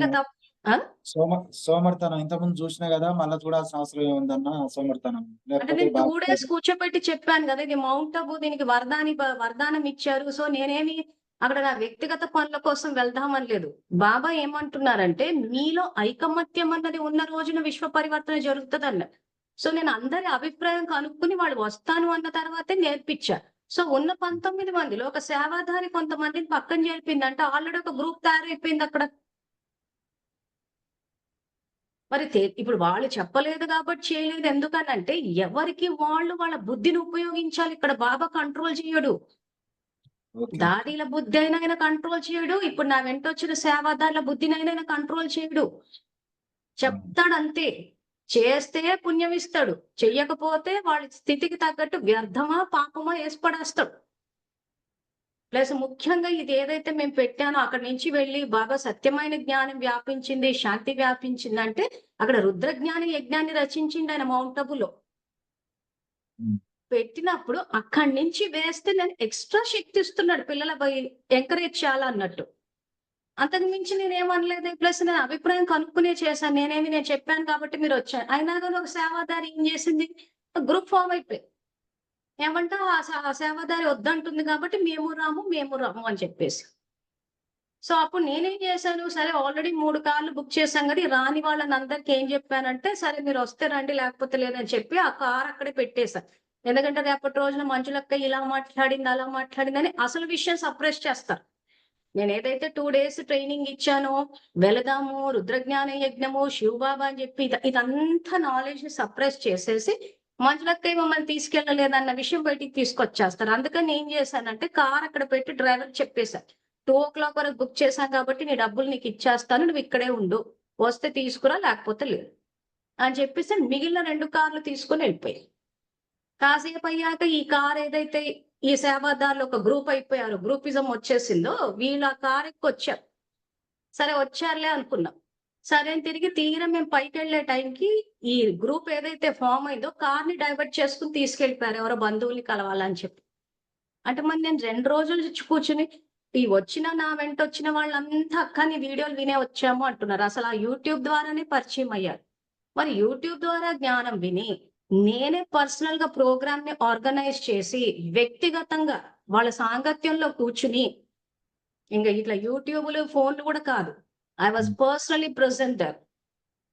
పర్సనల్ గా కూర్చుని వాళ్ళ సాంగత్యంలో కూర్చుని మరీ ట్రైనింగ్ ఇచ్చిన తర్వాత కూడా మేము విశ్వసేవలో యజ్ఞ సేవలో భాగస్వామ్యం తీసుకోము అని చెప్పి ప్రోగ్రామ్ కి రామనడము. సరే ఇంకా టైం అయిపోతుందని నేను వెళ్ళిపోవడం, ఆ తర్వాత కార్ డైవర్ట్ చేసుకుని వెళ్ళిపోయారు. సో ఇప్పుడు ఏమంటారు దీనికి చెప్పండి. యజ్ఞద్రోహులు అంటాం. యజ్ఞానికి యజ్ఞ ద్రోహులు అంతే కదా అక్కడ. అంతే కానీ మరి. మరి మీరు 2 రోజులు చెప్పినప్పుడు మరి ఏదన్నా డౌట్ ఉంటే అప్పుడే అడగొచ్చు, లేకపోతే మేము రాము అక్కడ ఏదన్నా అనొచ్చు కదా. తీరా పోయే సమయానికి తను సపరేట్ అయిందంటే అది కూడా నా నోటీస్ కాదు, వాళ్ళు రామంటున్నారనే విషయం నాకు వేరే వాళ్ళు చెప్పారు. గ్రూప్ లోనే వేరే వాళ్ళు చెప్పారు, అక్కయ్య ఫలానా వాళ్ళు రామంటున్నారు. మరి నా ఎదురుగా ఎందుకు మాట్లాడలేదు, వెనక నుంచి ఎందుకు నరుక్కుంటూ వచ్చారు? ఇదే ఇక్కడ బుద్ధి. ఎందుకు ఆ రకంగా చేశారంటే ఇప్పుడు పుస్తకం చూడండి అందరు ఏమంటున్నాడు ఇక్కడ బాబా. ఎప్పుడు కూడా నాది అనేది ఉంచుకోండి. బాబా అన్నారంటే పాపం పోయినట్లే, బాబా అనకపోతే పాపం అవుతుంది, ఆ పాపానికి వశం అయిపోతే బుద్ధి పంచే. సో ఇప్పుడు ఈ రోజు మౌంట్ అబు పాండవ భవన్లో మనం ఈ రకంగా చేద్దామని చెప్పి మంజుల చెప్పిందా బాబా చెప్పారా? బాబా చెప్పి అది. సో వీళ్ళు ఏం చేశారు, బాబాని పక్కన చెప్పారు. సో బాబా తెలీదా అంటే వీళ్ళు తెలుసు, ముందు వెనక బాబా బాబాని వేసుకుంటారు. కానీ అక్కడ నేను పాండవ భవన్కి వెళ్ళి మనం మనసా సేవ చేసి జ్ఞానాన్ని విశ్వవ్యాప్తం చేద్దాము పెట్టాను అన్నప్పుడు వీళ్ళు ఏం చేశారు, బాబాని పక్కన చేరిపారు. అంటే మంజులక్కయ్య చెప్తే నేను వినాలా? మరి ఎందుకు వచ్చినట్టు సేవకి? తో సంఘటనలు ఇమ్మలేకపోయారు. పోనీ ఇక్కడ ఏమైనా నీ సెంటర్ నా సెంటర్ అని ఏమన్నా కూడా ఉందంటే అదే లేదు, పోయిందే 10 రోజుల ప్రోగ్రామ్ కి. సో ఏది లేదు, అంతా వచ్చిన సేవాదారులంతా గృహస్థులో ఉన్నారు, వాళ్ళకంటూ సొంత సంపాదన ఉంది, కొన్ని డబ్బు విషయంలో ఏమైనా గొడవలా అంటే నేను ఎవ్వరిని ఏ డబ్బు అడగలేదు. మొత్తం అంతా మేమే అరేంజ్ చేశాం. ఆ రోజు కార్లు బుక్ చేశానంటే కూడా నేనే బుక్ చేశాను. సో అన్ని ప్రతిదీ అరేంజ్ చేసుకుంటూ పోతున్నప్పుడు ఇక్కడ ఏం చేస్తున్నారు? బాబాని పక్కన జరుపుతున్నారు. జరిపినప్పుడు ఏమైపోతుంది? బాబా అనకపోతే పాపం అవుతుంది. సో ఈ రోజు మనం వెళ్ళిందే సేవ కోసం. ఉద్దేశమే అది 10 రోజులు. సో మనం సంకల్పాలు వేద్దాము. బాబా వరదానం ఇచ్చారు కాబట్టి ఇంకా ఫాస్ట్ గా వెళ్తాయి అన్నాను. అంతే అన్నాను. ఇంకేమనలేదు నేను. ఉమ్. సో అప్పుడు ఏమైంది? నన్ను పక్కకు చెప్పారు. దానివల్ల ఏమైపోయింది? పాపము ఆ పాపానికి వశమైపోవడంలో బుద్ధి పనిచేయడం మానేసింది. ఇది యాక్చువల్ గా మీ ప్రశ్నకు సమాధానం. ఉమ్. వాళ్ళు తెలిసి ఎందుకు అట్లా చేశారు? వాళ్ళే కాదు, ఇంచుమించు అందరు అదే పని చేస్తున్నారు. ఉమ్. ఈ రోజు శివబాబా వచ్చి మీకు సంయోగం ఇచ్చి మీ జీవితాన్ని బాగు చేస్తానంటే ఆయనని కేర్ చేయరు. ఈ రోజు నేను మౌంట్ అబు పాండవ భవన్కి వెళ్ళి మన సంకల్పాలు వేస్తామంటే ఆ రోజు గనక వాళ్ళు వేసి ఉండింటే ఎంత పుణ్యం జమ అయి ఉండేది. అసలు అంచనా ఉందా అసలు? పిల్లలు ఈ రోజు ఎక్కడెక్కడి నుంచో మౌంట్ అబు కంటూ వచ్చి సంలగ్నతతో వస్తున్నారు కాబట్టి ఆయన ఎన్నో వరదానాలు ఇచ్చాడు. ఆ వరదానాలన్నీ మా ఖాతాలోకి వచ్చేసేవిగా. అంటే నా ఖాతాలోకి వచ్చేయాలి. నాతో పాటు అక్కడ ఇంకా నెక్స్ట్ ఏమైందంటే అక్కడికి వెళ్ళిన తర్వాత వీళ్ళు కార్ డైవర్ట్ చేసుకుని వీళ్ళు వెళ్ళిపోయారు. ఆ తర్వాత నాతో పాటు ఒక 6గురు హిస్టరీ హాల్లో కూర్చుని మేము యోగం చేశాము. ఈ 19లో మేము 6గురము, వాళ్ళ 5గురు పోగా మిగిలిన వాళ్ళంతా ఏం చేశారంటే ఒక పట్టుమలకు 5 నిమిషాలు కూడా కూర్చోలేదు. బయట హిస్టరీ హాల్ బయట అక్కడ కూర్చుని ముచ్చట్టు పెట్టేసుకుంటారు. ఇప్పుడు ఏం చెప్తారు చెప్పండి? మీ ఎందుకు అన్న ప్రశ్నకు సమాధానం ఇదే. బాబాని పక్కన జరిపేస్తున్నారు. బాబాని నోట్లేసుకొని తిరుగుతున్నారు. మనస్సు ద్వారా లేదక్కడ. గౌరవం లేదు ఆయన పట్ల. ఆ గౌరవం అన్నది ఉంటే ఏమైతుందంటే ఆయన సమానంగా దాత విధాత వరదాత. దాత స్థితి అంటే మనకి ఇవ్వాలనిపిస్తుంది ఆ స్థితిలో ఉంటే. ఈ రోజు విశ్వమంతా దుఃఖంతో అల్లాడిపోతుంటే మనకు సంకల్పాలు ఇవ్వాలని అనిపించకుండా వచ్చిన 19 మందిలో మోర్ దాన్ 50% 6గురు తప్పితే మిగిలిన వాళ్ళు ముచ్చట్లు, మిగిలిన వాళ్ళు కార్ డైవర్ట్. ఎక్కడుంది దాత స్థితి? అదే. భాగ్యాన్ని దాచే విధాత ఉందా? వరదాత స్థితి ఉందా? సో ఇది ఈ టైప్ ఆఫ్ స్థితి ఇప్పుడు నా వెంట వచ్చిన సరే దగ్గరుండి గైడెన్స్ ఇస్తేనే ఇట్లుంది. ఉమ్. మరి వాళ్ళు ఏ గైడెన్స్ అయితే ఇచ్చారో దాన్ని పట్టుకొని ఉంది. అంటే చేసుకున్న కర్మల్ని బట్టి వస్తాయి ఇక్కడ అంతే. ఇప్పుడు బ్రహ్మబాబాతో పాటు ఈ దాదీలు వచ్చారంటే ఏదో ఆయన సంస్కారాలు వీళ్ళ సంస్కారాలు మ్యాచ్ అయ్యి కాదు. ఆయన 100% ఆజ్ఞాకారి, వీళ్ళ అవజ్ఞాకారు. ఉమ్. శివబాబా ఎంత చెప్తే అంత బ్రహ్మబాబాకి. దాదీలకు శివబాబా ఎంత చెప్తే అది పక్కన పెట్టి వీళ్ళ సొంత మన్మతాలు తీసుకొస్తారు. సో ఇది ఏమైతుందంటే వీళ్ళు ఎక్కడో ఆర్తనాదాలు చేశారు. తెచ్చేశాడు భాగ్యాన్ని మార్చుకోమని. కానీ మళ్ళీ అన్ని సెట్ అంటే ఎట్లా అంటే అవసరానికి వాడుకుని అవసరం అయిన తర్వాత వదిలేస్తారంటారు చూసారా? ఆ టైం. సో ఈ రోజు వచ్చే సేవాధారులు ఏంటంటే ఎక్కడో చెయ్యాలి పెట్టాలని ఇది వస్తున్నారు. తీరా వచ్చేసిన తర్వాత ఏమైపోతుందంటే ఇప్పుడు వాళ్ళు ఎట్లయితే మేము లేకపోతే బాబాయ్ ఏం చేసుకుంటాడని, మేము లేకపోతే మనుషులకి ఏం చేసుకుంటుందని అలా అనుకోగానే మేము గమనించి చూస్తున్నాం కదా. ఎక్కడో డైవర్ట్ అయిపోతున్నారు. ఆ సేవలు మనస్ఫూర్తిగా చెయ్యరు. సో మీరు అన్నట్టు ఆ యజ్ఞ ద్రోహం కిందకి వచ్చేసరికి ఆయన మీరు పాపాలు చేసినా ఒప్పుకుంటాను కానీ యజ్ఞానికి ద్రోహం చేస్తే ఒప్పుకోను అని చెప్పారు. అంటే వీళ్ళంతా ఇంకా ఎంత పురుషార్థం చేస్తే మళ్ళీ పైకెక్కాలో చూడండి. ఇప్పుడు వాళ్ళు ఆ మిస్టేక్ చేసినందుకే ఇప్పుడు సెంటర్ లో వాళ్ళు బయటికి వెళ్ళి ఏ ప్రోగ్రామ్ చేసినా సహజంగా గొడవలు జరుగుతున్నాయి. నల్గొండలో కూడా ఒక గొడవ జరిగింది రీసెంట్ గా. వీళ్ళు ఒక టెంపుల్ దగ్గర పోయి శివరాత్రికి ఇది చేస్తున్నారు. చేస్తే ఆర్ఎస్ఎస్ వాళ్ళు వచ్చి ఇవన్నీ మీరు భర్తను అన్నయ్య అంటారు, మీరు హిందువులని పిల్లలు కనకుండా చేస్తున్నారు, రకరకాలుగా ఏదేదో రీజన్ చెప్పేసి అన్ని గుంజిపడేసి. అయితే నా డౌట్ ఏంటంటే ఇప్పుడు అది వాళ్ళకు ఎదురైతుంది ఇట్లాంటి సమస్య. సమస్య భగవంతుడు వీళ్ళ కనెక్షన్ ఇంకొక 20 ఏళ్ల ముందో ఇంకా ఒక 50 ఏళ్ల ముందో కట్ చేస్తే ఎంత బాగా. ఇంకా ఇప్పుడు మీరు ఒక్క మిస్టేక్ ఒక వర్డ్ చెప్తే మన గ్రూప్ లో ఉన్న వాళ్ళందరికి వెళ్ళిపోద్ది కదా. ఒక్క మిస్టేక్ వర్డ్ చెప్పినా కూడా వీళ్ళందరి జ్ఞానం నుంచి ఉచితమైనట్టే. అయితే భగవంతుడు కూడా ఆ 20-30 ఏళ్ల ముందే వీళ్ళకి ఇట్లాంటి సంఘటన కనెక్షన్ కట్ చేస్తే ఇంకా సేవ మంచిగా ఉన్నాయి.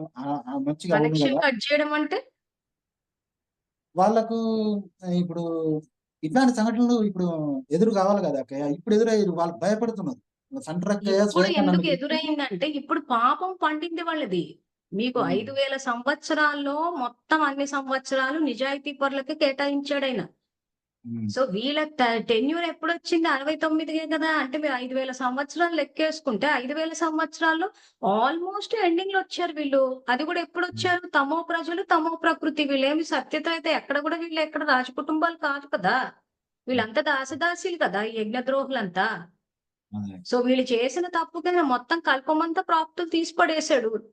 ఉమ్, ఎక్కడ వీళ్ళని ఫేవర్ చేశాడు మరి? మళ్ళీ ఆ 1969 తర్వాత వచ్చారు. వచ్చినా కానీ ఎప్పుడు చూసినా అక్కడ తిరుగుబాట్లు, తమో ప్రజలు, తమో ప్రకృతే కదా. ఇంకేం సుఖపడ్డట్టు? అదే అక్క. సో ఇప్పుడు బొట్టు వాళ్ళు వచ్చిన తర్వాత అంటే మీరు అనడం ఏంటంటే అదేదో రియలైజేషన్ అప్పుడే వచ్చి ఉండేదని. అంటే మీకు ఆ 69 తర్వాత ఎవరెవరైతే జ్ఞానంలోకి వచ్చి చేశారో వాళ్ళంతా వాళ్ళ ఫాలోవర్సే. ఉమ్, అదే అక్క. సో వాళ్ళ ఫాలోవర్స్ వచ్చి వాళ్ళనే ఫాలో అయిపోతారు. ఉమ్, ఆ తర్వాత కూడా ఒకవేళ వచ్చినా ఇప్పుడు ఇట్లాగే మేము ప్రోగ్రాములు పెట్టినప్పుడు మనం చెప్తున్నాం కానీ మా ఈ రుద్రజ్ఞాన యజ్ఞంలో సంయోగం ఇవ్వకుండా ఎవరికాళ్ళు వెళ్ళిపోతూ ఉంటారు. మీకు ఇక్కడ శివబాబా చెప్పారా ఎవరు చెప్పారా అని కాదు, సబ్జెక్ట్ అంతా బుద్ధిలోనే ఉంది. బుద్ధిలో ఉంది, నిజాయితీలో ఉంది. సో నిజాయితీ అంటే శివబాబా డెఫినేషన్ ఏంటా అన్నది ఇందులో చెప్పినట్టు పేజ్ నంబర్ 321కి వెళ్ళి చదువుకోండి. సో అదే అక్కయ్య. సబ్జెక్ట్ బాబా శివబాబా వైపు నుంచి అర్థం చేసుకోవాలి. ఇప్పుడు ఒకటే అన్నయ్య, ఇక్కడ ఆయన ఏం చేశాడంటే 5,000 సంవత్సరాలు కొన్ని సంవత్సరాలు వేసాడు అంతే. అది కూడా ఎప్పుడు కలియుగం ఎండింగ్ లేసాడు. అవును అక్క. సో కాబట్టి వాళ్ళ వల్ల అన్యాయం అయిపోయింది. ఎవరు అని అంటే శివబాబా పట్ల నిశ్చయం లేని వాళ్ళు. మీకు అందుకే ఆ మురళి చెప్పాను చూసారా, 25th January 79 ఉమ్, శివబాబా పట్ల గౌరవము, ఆయన జ్ఞానం పట్ల గౌరవం లేని వాళ్ళే ఆ రకంగా ప్రవర్తించారు. ఉంటే ఖచ్చితంగా ఆయన చెప్పినట్టు సంకల్పాలు ఇవ్వడానికి రుద్రజ్ఞాన యజ్ఞంలో సంయోగం ఇస్తారు కదా అవును అక్క. అవును. మరి. సో ఇవన్నీ ఎందుకు చెప్తున్నాం? ఇప్పుడు మీరు సేవలకు వెళ్ళినప్పుడు ఈ టైపు సేవాదారులు అందరూ ఎదురుపడుతూ ఉంటారు. దయ చూపించండి, వీలైనంత మటుకు ఐకమత్యంగా పెట్టడానికి ఉంటే అయినా వాళ్ళకున్న బుద్ధి దీన్ని బట్టి ఇంకా మాది మేము చేసుకుంటాం, వెళ్ళిపోతాం, పెడతాము. అసలు ఆ సాధారణంగా అలాంటి ఆత్మలు ఆ, యజ్ఞానికి సంయోగం ఇవ్వని వాళ్ళు ఎక్కడో చోట డైవర్ట్ అయిపోతారు. బాబా ఇచ్చే ఇప్పుడు మేము ఇంత సంయోగం ఇచ్చి చేస్తాము, మిమ్మల్ని ముందుకు తీసుకెళ్తాము అన్నా కానీ తీసుకోరు, వెళ్ళిపోతారు. అంటే బాబా ఇచ్చే శ్రేష్ఠ సంబంధాలు, సంపర్కాలు అవన్నీ పోగొట్టేసుకుంటారు. అవునక్కయ్య. పోగొట్టేసుకొని ఇంకా వాళ్ళ మటుకు వాళ్ళు అలా చేసేసుకుంటూ వెళ్ళిపోతూ ఉంటారు. ఇక ఎండింగ్ లో రిజల్ట్ చూసుకున్నప్పుడు రియాలిటీ అంటూ తెలిసిపోతుంది. సో మనం ఈ అవునక్కయ్య. మురళి చదువుకుని ఇప్పుడు ఏ ఆత్మన్న అలా ఆ రకంగా వినియరకుండా ఆ రకంగా ప్రవర్తిస్తుంది అని అంటే అక్కడ పాపానికి వశమైందన్న విషయం మనం గమనించాలి. Okay okay. ఎందుకు ఎందుకు ఎందుకు అన్న ప్రశ్నలు వేసుకుంటూ కూర్చోద్దు. మనకి సబ్జెక్ట్ ఇప్పుడు నేను ఆ రోజు ప్రోగ్రామ్ పెట్టినా అందరూ డైవర్ట్ అయిపోయారు అంటే అక్కడ నాకు అండర్స్టాండింగ్ ఉండాలి. అక్కడ ఓహో వీళ్ళ దాత స్థితి లేదు, యజ్ఞానికి సంయోగం ఇవ్వమంటున్నారు, వ్యతిరేకంగా వెళ్తున్నారు అంటే అన్ని పోగొట్టుకుంటున్నారు. సో దయ చూపించాలి అట్లాంటి ఆత్మల మీద. ఈ పాయింట్ అందరికి యాడ్ చేయాలి. ఎందుకంటే మీరు సేవలకు వెళ్తుంటే మీరోడు చెప్తే సేవాదారులు ఇంకోటి చేస్తూ ఉంటారు. అయినా కానీ మీరు ముందుకెళ్ళాలి. ఎందుకంటే సంఘటనలో ఉంటేనే ఆయన ధారణ మార్కులు వేస్తా అంటున్నాడు. లేకపోతే పోయినట్టే ఇంకా. ఈ రకంగా మనము ఇప్పుడు నేను పాండవ భవన్లో పెడతానని చెప్పిన అంటే ఆ రోజు యోగం పెడతాన్నా సంఘటన నుంచి వెళ్ళిపోతున్నారంటే ఆయన 108 లో తీసుకురాడు. అసలు ఇప్పుడున్న మన సాంగత్యంలోనే సంఘటనలోనే ఇమ్మడలేకపోతున్నారు అని అంటే ఇంకా శివబాబా టీం అయితే ఇంకా మర్చిపోండి. ఆయన టీంలకు అయితే అసలు తీసుకో సంగమంలోనే ఆయన టీంలో ఉండాలి మనం. ఇలా మనం వెళ్ళి మనసా సేవ అని చెప్పేసి ఒక పెడితే దానికి కూడా మేము సంయోగం ఇవ్వము అని అంటే అప్పుడు ఇంకా వ్యక్తులతోటే ఇమ్మడలేనప్పుడు ఇంకా శివబాబా తోటి నడుచుకోగలరు. ఆయన ఇంకా టఫ్ గా డీల్ చేస్తాడు. ఇంకా ఆయన డీల్ చేసే పద్ధతి చూస్తే అయితే అసలు ఒక్కోసారి మాకే టఫ్ అనిపిస్తూ ఉంటది. కానీ ఏమంటే ఆయన మీద గౌరవం కొద్దీ ముందుకు వెళ్ళిపోతా ఉన్నాం. Okay so okay. మన శక్తి సాంబార్ ఇప్పుడు నేనైనా ఇప్పుడు చూడు ఫస్ట్ సేవా అవకాశాలు రాకపోతే బాబాని అడిగితే ఏకంగా వెన్నపూసపల్లి అనంతపూరికే పంపించారు. అప్పుడు కూర్చుని కారణాలు చెప్పొద్దు. నేను ఉద్యోగం చేస్తున్నా, నాకు టైం ఉండదు, నాకు సరిపోదు, నాకు లీవ్ దొరకవు. ఈ సోదంతా బాబా ఎదురుగా వేసుకొని కూర్చోద్దు. ఆయన వెళ్ళమన్నాడంటే ఇంకా వెళ్ళి రావాలి అంతే. ఓకే. సో ఆయన టీంలు ఉంటే అంత అంత అంటే మన లెక్కనది టఫే. సో అంత టఫ్ గా సిచ్యువేషన్స్ ని ఎవరు తీసుకుంటారు చెప్పండి. సో ఈ దాదీలు దీదీలు కానీ ఇప్పుడు వెంటొచ్చేసి అంత టఫ్ సిచ్యువేషన్స్ ఎవరు తీసుకోరు. ఎందుకంటే ఆయన టీంలో ఉండి ఆయన చెప్పినట్టు చెయ్యాలంటే చాలా ఏమంటారు దాన్ని, ఆ నిజాయితీ 100% ఉండాలి, ధైర్యం ఉండాలి, plus tough situations, difficult situations లో ట్రావెల్ చేయడము, ప్లస్ రిస్కీ పరిస్థితులు ఇవన్నీ చాలా ఉంటాయి. ధర్మస్థాపన అంటే ఏదో ఊరికే కూర్చుని మురళి వినడం కాదు కదా. మొదటిసారి బాబాని సేవలు అడిగినప్పుడు ఆ ఊరికి పంపించినప్పుడు అప్పుడు అనిపించింది, ఓహో ఇలా ఉంటుందని చెప్పి ఎవరు ఆయన మాట వినటం లేదా అని. ఇప్పుడు ఆ దాదీలు సెంటర్కి కూడా ఆయన మాట విన్నాడు అనుకోండి, ఇంకా పోయి ప్రతి ఒక్కరి దుఃఖాన్ని తీస్తూ పోవాలి. ఇప్పుడు అనంతపూర్ జిల్లాల సెంటర్లు లేక నా బోల్డ్ అని ఉన్నాయి. వాళ్ళకి చెప్పలేదు, ఆయన చెప్పాడు, వినలేదు అంతే. ఎందుకంటే పరిస్థితులు టఫ్ గా ఉంటాయి. ప్లస్ అలా కూర్చుని మనకు సంబంధం లేదు అని అప్పుడు సడన్ గా కూర్చుని సంకల్పాలు ఇవ్వాలంటే ఎవ్వరు యోగంలో కూర్చోలేరు. ఇప్పుడు ఆ రోజు చూసాం కదా, కనీసం ఒక హాఫ్ అన్ అవర్ అన్నా చేద్దామంటే హాఫ్ అన్ అవర్ కూడా కూర్చోలేకపోయారు. ఒక 10 నిమిషాలు కూడా కాలేదు, వెళ్ళిపోయి బయట ముచ్చట్లు పెట్టాలి. అందులో మౌంట్ అబు అది ఇంకా పోనీ సాదా మామూలు ప్లేస్ అన్నట్టు కూడా అంత మౌంట్ అబులో కూడా ఇది ఏమంటారు దాన్ని, స్థితి మెయింటైన్ చేయలేకపోయారు అసలు. అసలు ఆ మౌంట్ అబు అంటేనే అదేది బాబా అవతరించిన స్థలం అని చెప్పి మనకి ఎంత అదొకలాంటి, అంటే నాకైతే వస్తుంది ఒక ప్రేమ అఫెక్షన్ టైప్. సో అటువంటి స్థలంలో కూర్చుని యోగం చేయడము, యజ్ఞాల సంయోగం ఇవ్వడం అనేది నేను గౌరవ సూచకంగా తీసుకుంటాను. సో సేవాధారాలను అడిగినప్పుడు కూడా అందరూ చేద్దామని అనుకున్నారు. తీరా చూస్తే 2 రోజుల తర్వాత చూస్తే రిజల్ట్ వేరే వచ్చు. ఒక రకంగా చెప్పాలంటే ఫెయిల్ అయ్యా. అంటే ఉన్న కొద్ది మంది చేశారన్న మాటే గాని, మరి కౌరవులు 100 మంది ఉన్న చోట ఆలోచించాల్సిన పరిస్థితి. అంటే ఐకమత్య అంటే వెళ్ళిన చోటనే 3 గ్రూపులు అయిపోయింది మనస సేవ దగ్గరకు వచ్చేసి. సో అందుకే మీలో ఐకమత్యం లేదు కాబట్టి అక్కడ మనస ఇది విశ్వ పరివర్తన జరగట్లేదు అంటాడు. అందుకే ఈసారి చేసేటప్పుడు సెలెక్ట్ చేసి తీసుకెళ్దామని ఆలోచిస్తున్నా. ఇట్లా ఎవరిని పడితే వాళ్ళని కాకుండా, ఇప్పుడు ఈ మధ్య అయితే అందరికీ ఉన్న జ్ఞానం అయితే చెప్పాం. మాకు తెలుస్తోంది ఎవరిలో నిజాయితీ ఉంది, ఎవరు ఎంతవరకు అంటే మెయిన్ బాబా పట్ల గౌరవం ఉందా, ఇవి చూసి ఈసారి సెలెక్టెడ్ వాళ్ళని తీసుకెళ్లి చేద్దాం అనుకుంటున్నాం. ఇంకా సేవలు ముందు ముందు రాబోయే రోజులు ఇలా ఎవరిని పడితే వాళ్ళని తీసుకున్నామంటే ఇంకా మాటి మాటికి ఫెయిల్ అయిపోతూ ఉంటాం. ఇంకా ఎక్కడో చోట స్ట్రాటజీస్ మార్చాలి కదా. మనకి ఇంకా తెలిసిపోయి ఇంకా వీళ్ళు చెయ్యరు యోగము అని అనుకున్నప్పుడు మళ్ళీ అంతాన్ని తీసుకెళ్ళిపోవడం అంటే ఇంకా అయ్యే పని కాదు. ఇప్పటికి చాలా సార్లు ఫెయిల్ అయ్యాను నేను. సంఘటనలో చేద్దాం అనుకుంటున్నాం కానీ ఏదో ఒకటి ఇట్లాగే అనమాట. ఇంకా చెప్తూ పోతే బోల్డ్ అని కథలు చెప్తాను నేను. కానీ ఏమంటే మౌంట్ అబు వరకు వెళ్ళి కూడా ఎక్స్ప్లెయిన్ చేస్తే ఎలా ఉంటది ఆ సేవదారులకు ఎగ్జాంపుల్ ఇచ్చాను. కానీ ఎందుకంటే మీ ప్రశ్నే అది, నాకు తెలియక తప్పు చేస్తాను, తెలిసి ఎందుకు అంటే తెలిసి చెప్పినా చెయ్యరు. అది అక్కడ వస్తుంది. ఎందుకు కారణం అంటే అక్కడ బుద్ధి ఉపయోగించట్లేదు. బాబాని పక్క యాక్చువల్ గా అందరూ 63 జన్మల పాపంతోనే వస్తారు కాబట్టి బుద్ధి పనిచేసే అవకాశం లేదు కాబట్టి నన్ను స్మృతి చెయ్యండి అంటున్నాడు ఆయన. సో ఆయన తలుచుకున్నప్పుడు ఏమైతుందంటే ఆత్మల పాపం ఉన్నది కరెక్ట్ గా పనిచేస్తూ పోతుంది.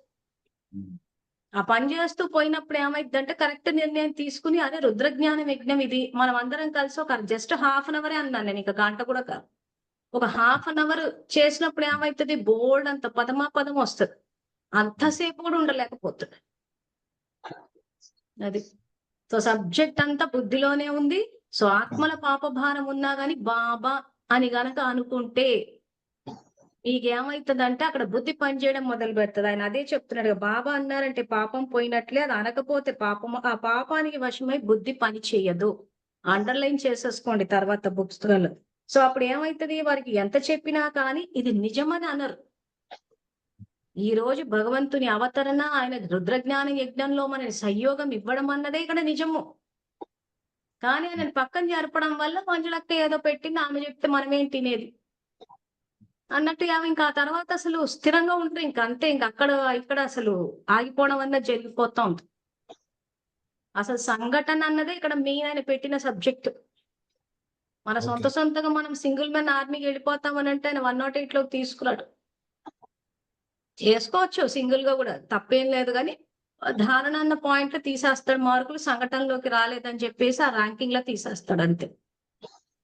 సో అందుకే ఇక్కడ ఆయన అదే అంటున్న, వారు ఎంత చెప్పినా నిజమని అనరు, ఇలా జరగాల్సిందే, ఇలా చేయాల్సిందే అంటారు. సో జరగాల్సిందే చెయ్యాల్సిందే అని చెప్పి చేసి కూడా ప్రాక్టికల్ గా కూడా తీసుకొచ్చేస్తారు.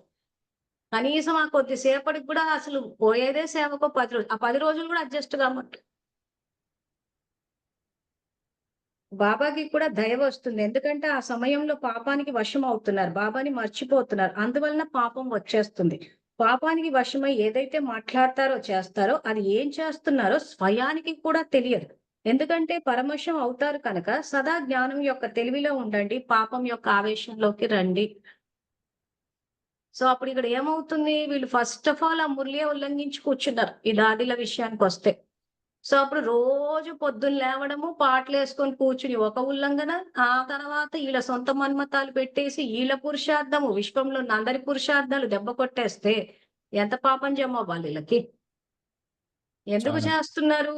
నిజాయితీ లేదు. తండ్రి పట్ల గౌరవం లేదు. సో ఆయన కూడా ఏం చేస్తున్నాడు? సృష్టి తమో అవుతుంది వీళ్ళ వల్ల కాబట్టి కూర్చోబెట్టి సబ్జెక్ట్ చెప్తూ ఉన్నాడు. కర్మ ఫిలాసఫీ అంతా చెప్తూ పోయాడు. అయినా మేము ఇలాగే చేస్తాం అన్నారు. సో ప్రాప్తులు తీసి పడేశాడు అంతే. మీకు చట్టము దాని పని తను చేసుకుంటూ పోతుంటది. ఈ రోజు డ్రామా ఎంత యాక్యురేట్ గా నడుస్తుందంటే, మీరు ఇందాక అన్నట్టు ఇప్పుడు జరుగుతున్న తిరుగుబాట్లు ఆనాడే జరగాల్సింది అని అంటే, మీకు ఇంచుమించు ఎవరు ఏది ఆలోచిస్తే అదే వస్తుంది. ఎవరి దృష్టికోణం ఏది ఉంటే అదే వస్తుంది. ఇప్పుడు చాలా మంది సెంటర్లకు వచ్చి వీళ్ళ మన్మతాలు ఇన్ని వెళ్ళిపోయారు. ఎందుకు వెళ్ళిపోయారు? ఎందుకు మోసపోలేదు చెప్పండి? మోసపోయారు కదా అక్కయ్య కొంతమంది. మోసపోయిన వాళ్ళు కొద్ది మంది, మోసపోని వాళ్ళు చాలా మంది ఉన్నారు. అంటే వాళ్ళు బుద్ధి లైన్ క్లియర్ ఉండి వాళ్ళు అంతే. భగవంతుని పట్ల గౌరవం ఉంది కాబట్టి ఆయనకు అగౌరవంగా జరిగే పద్ధతులు వీళ్ళు ఏదైతే చెప్తున్నారో దాన్ని పట్టించుకోలేదు. ఇప్పుడు నేను వెళ్ళాను సెంటర్ కి, నేను మోసపోలేదు.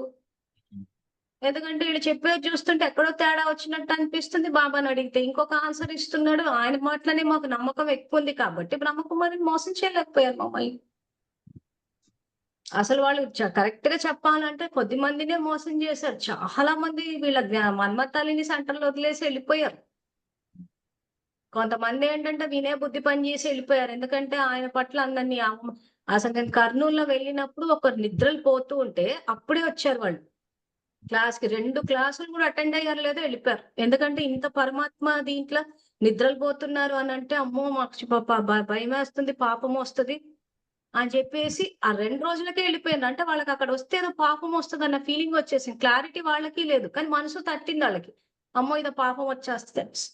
అలా చాలా మంది వదిలి వెళ్ళిపోయాలని చూశాను. ఎందుకు? బుద్ధి పని చేస్తుంది, తండ్రి పట్ల గౌరవం ఉంది కాబట్టి. సో ఎక్కడో తప్పులు జరుగుతుంది. అది అందరు ఏమంటారంటే సెంటర్ వదిలి వెళ్ళిపోతే వాళ్ళే తెలివి తక్కువ అనుకుంటున్నారు, కానీ యాక్చువల్ గా వాళ్ళకే తండ్రి పట్ల గౌరవం ఉంది. ఈ ఎవరైతే ఉండిపోయారో వీళ్ళు యాక్చువల్ గా వీళ్ళు చేసే తప్పులకు సంయోగం ఇచ్చుకుంటూ పాపం జమేసుకుంటూ కూర్చున్నారు. అందుకే mount Abu connection, centre connection అంటూ ఉంటారు. యాక్చువల్ గా బాబా కనెక్షన్ అంటే సబ్జెక్ట్ ని ఎంత డైవర్ట్ చేసేసారు అని అంటే, సెంటర్ కనెక్షన్ అంటే మీ సిమెంట్ ఇటుకలు కాదు, మౌంట్ అబు కనెక్షన్ అంటే సిమెంట్ గోడలు కాదు. సెంటర్ అంటే ఎవరు? సెంటర్ అక్కయ్య. మౌంట్ అబు అంటే దాదీలు. అంటే మేం చెప్పినట్టే మీరు వినాలి అన్న విషయాన్ని అంత బాగా చెప్పారు. చాలా సందర్భాల్లో మేము చెప్పినట్టే వినాలి అన్నారు. మాలాంటి వాళ్ళతోటి మాట్లాడేటప్పుడు అంటే మేము జ్ఞానం చెప్పడం మొదలు పెట్టినప్పుడు ఫస్ట్ ఒక అన్నయ్య ఫోన్ చేసేసాడు. వాడు ఫోన్ చేసి ఒక అరుపులు కాదు, ఒక కేకలు కాదు, మీకు మౌంట్ అబుతో కనెక్షన్ లేదు, సెంటర్ తో కనెక్షన్ లేదు, జ్ఞానం ఎలా చెప్తారు అని. అంటే ఎవరు కనెక్షన్ అంటే సెంటర్ అక్కయ్య అది శివబాబా తోటి కదా ఉండాల్సింది. కానీ వీళ్ళు ఏంటంటే భాషాపరంగా centre connection, Mount Abu connection అంటారు. అక్కడే ఇది మాది సొంతము. సో ఇప్పుడు పుస్తకం చూడండి అందరు. ఇప్పుడు ఏదైతే మీకు మురళి చూడమని చెప్తున్నానో ఫస్ట్ లైన్ చూడండి. ఇప్పుడు ఎక్కడ డైవర్ట్ అయ్యారు, ఎక్కడ పాపం జమ అవుతూ పోయింది, ఎక్కడ ఆయనకు వ్యతిరేకంగా పోతూ పోయారు అని అంటే ఇదే మురళిలో పైన లైన్. ప్రభు ప్రసాదాన్ని నాది అనుకోవడం అభిమానము, మరి అవమానం చేసినట్టు. ఈ రోజు జ్ఞాన ప్రసాదాన్ని, ఖజానాలను మనకిచ్చి అందరికీ పంచమంటున్నారు. పంచమంటే వీళ్ళేం చేశారు? మేమే చెప్పాలి జ్ఞానం, మీరు చెప్పకూడదు. అందుకే నేను జ్ఞానం చెప్పినప్పుడు చాలా మంది వ్యతిరేకించారు. ఏమంటే సెంటర్కి పర్మిషన్ తీసుకోలేదు అని చెప్పి. సో వాళ్ళు ఏం చేస్తున్నారు? ఈ జ్ఞానం మాది, మేమే చెప్పాలి, మీరు చెప్పొద్దు. సో దాన్ని ఏమంటున్నాడు ఆయన? ప్రభు ప్రసాదాన్ని నాది అనుకోవడం అభిమానము మరియు అవమానం చేసినట్లు. సో ఆయన ఇది అనుకునేశారు. అనుకున్నప్పుడు ఏమంటున్నాడు ఆయన? ఇప్పుడు మీరు 2 ఫిబ్రవరి 1969 మురళి తీయండి. అందులో పేజ్ నెంబర్ 16కి వెళ్ళి చూడండి. ఆ పేజ్ నంబర్ 16 లైన్ ఏమంటున్నాడంటే,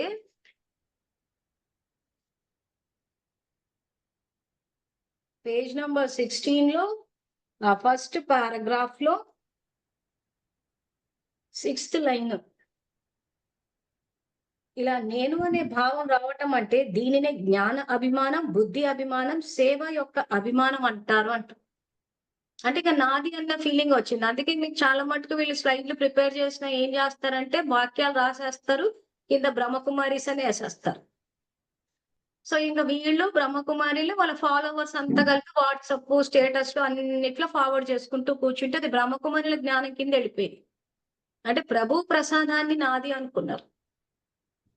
అన్నప్పుడు ఏమైతుంది అంటున్నాడు ఆయన ఇక్కడ, ఈ రూపాలలో మున్ముందు విఘ్నాలు వస్తాయి కానీ ముందు నుండే ఈ విఘ్నం రానివ్వకూడదు. ఇప్పుడు మీరు అన్నారు చూసారా, ఆర్ఎస్ఎస్ వాళ్ళు వచ్చేసి సమస్యలు సృష్టించిండ్రని.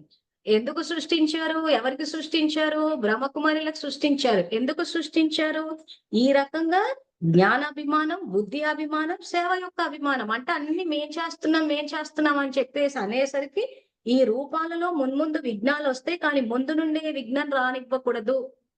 సో వీళ్ళు గనక అసలు జ్ఞానాన్ని బయటికి తీసుకొచ్చి శివబాబా జ్ఞానం కింద బయటికి తీసుకొచ్చి ఉండింటే ఆర్ఎస్ఎస్ వాళ్ళు, హైందవ వీరులు వచ్చి ఈ రోజు టెంట్లు పీకే వాళ్ళు కాదు.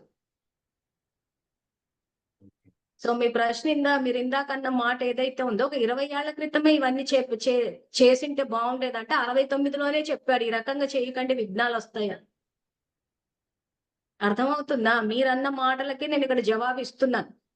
అవునా, అర్థమైంది. ఈ రోజు ఆర్ఎస్ఎస్ వాళ్ళు గాని, హైందవ వీరులు గాని, వీళ్ళంతా బ్రహ్మకుమారిలు చేసిన తప్పుని వీళ్ళు వ్యతిరేకించి వీళ్ళు అనుకుంటున్న సేవలు ఏవైతే అది 12 జ్యోతిర్లింగాలు పెట్టడం, యాక్చువల్ గా దానికి కూడా శ్రీమతం లేదు, దానికి కూడా వీడియో ఉంది. సో ఇవన్నీ ముందు జరగబోతే అంటే వీళ్ళ బుద్ధులు ఎలా పనిచేస్తాయి, ఏం చేస్తారా అని ముందే తెలుసు కాబట్టి ఈ రకంగా మీరు మీ జ్ఞానం యొక్క అభిమానం. సో 2 ముళ్ళు పక్కన పెట్టి చదవండి. పేజ్ నెంబర్ 305 ఏదైతే అదో ఈ 16.